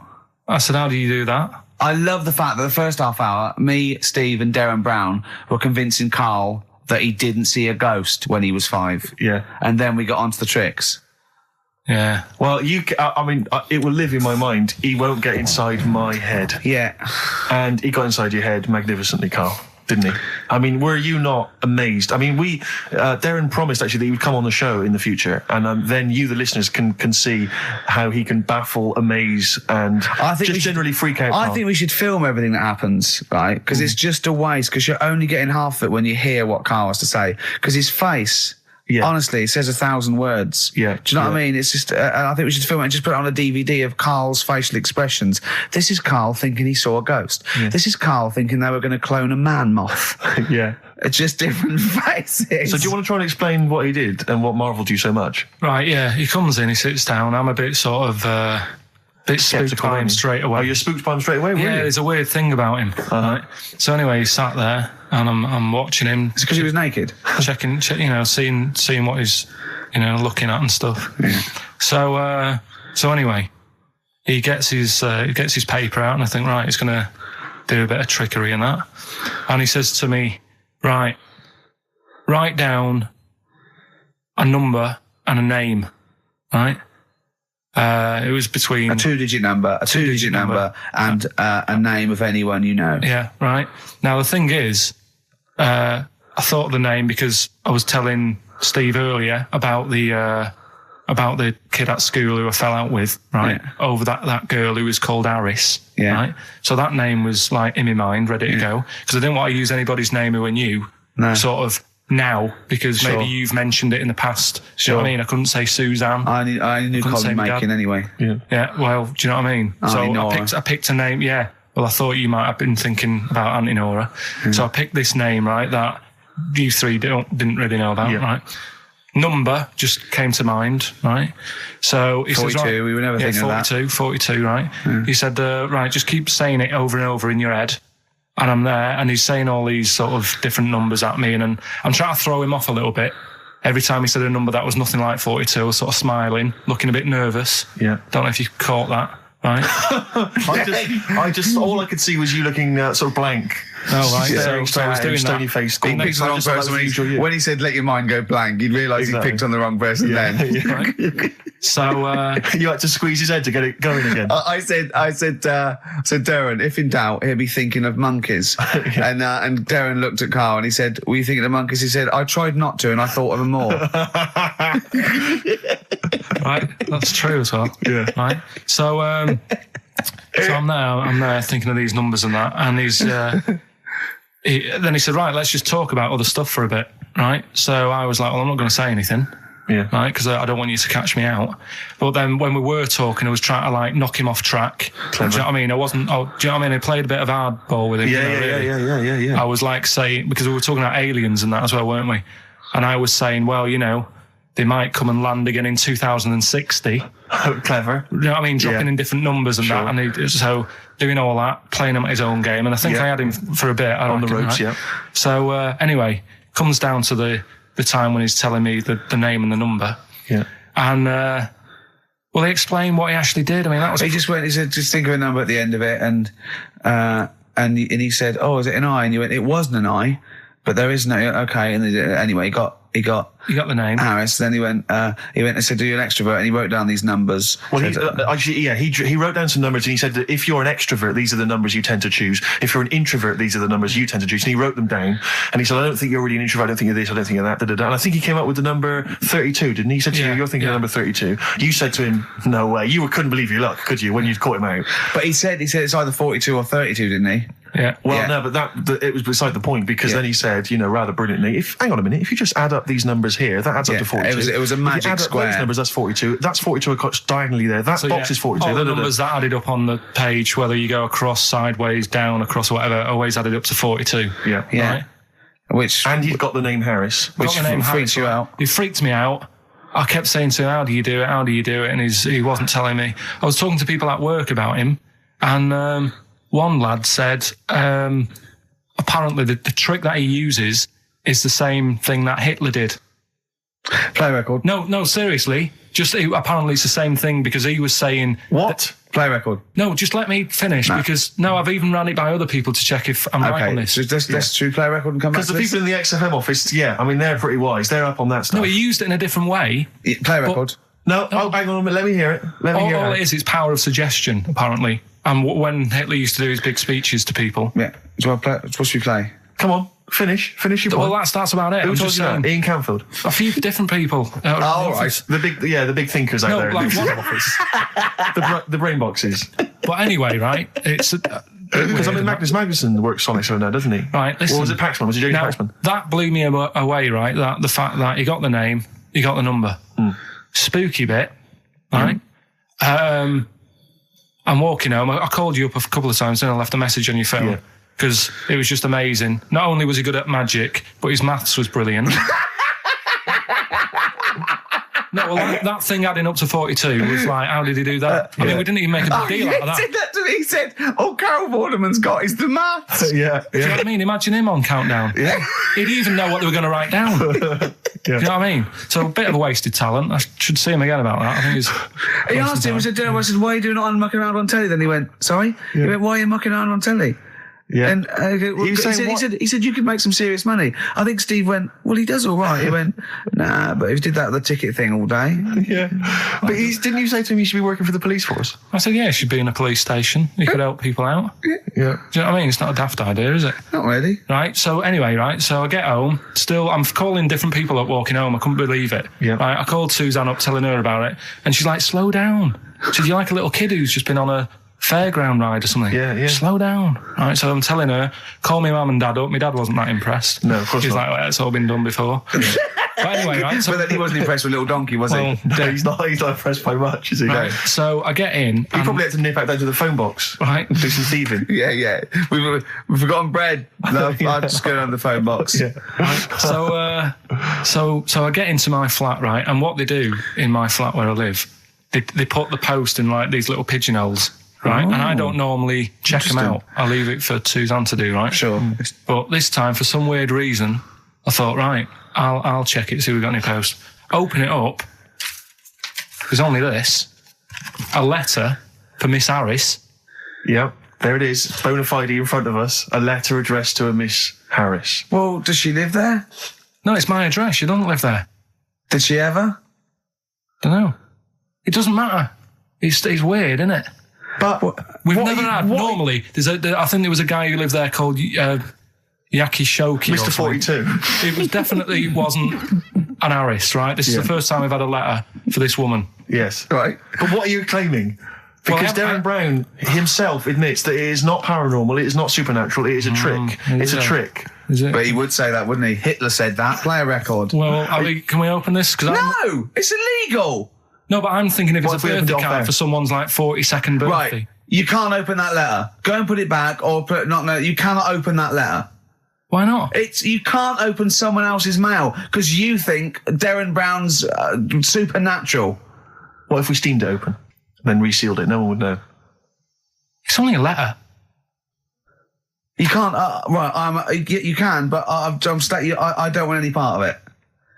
Carl, I think you should open it. No, you open it. I'm not opening it. It's against the law. You should open it, though. We won't open it then. They won't send you to prison. Forget it. You'll get off. Cure? Bit of cure. There's no cure, no. I'm looking. Well, I'm tempted to open it. Well, do you want to, Steve? There you go. No, I'm not going to open it, but I think you should, definitely.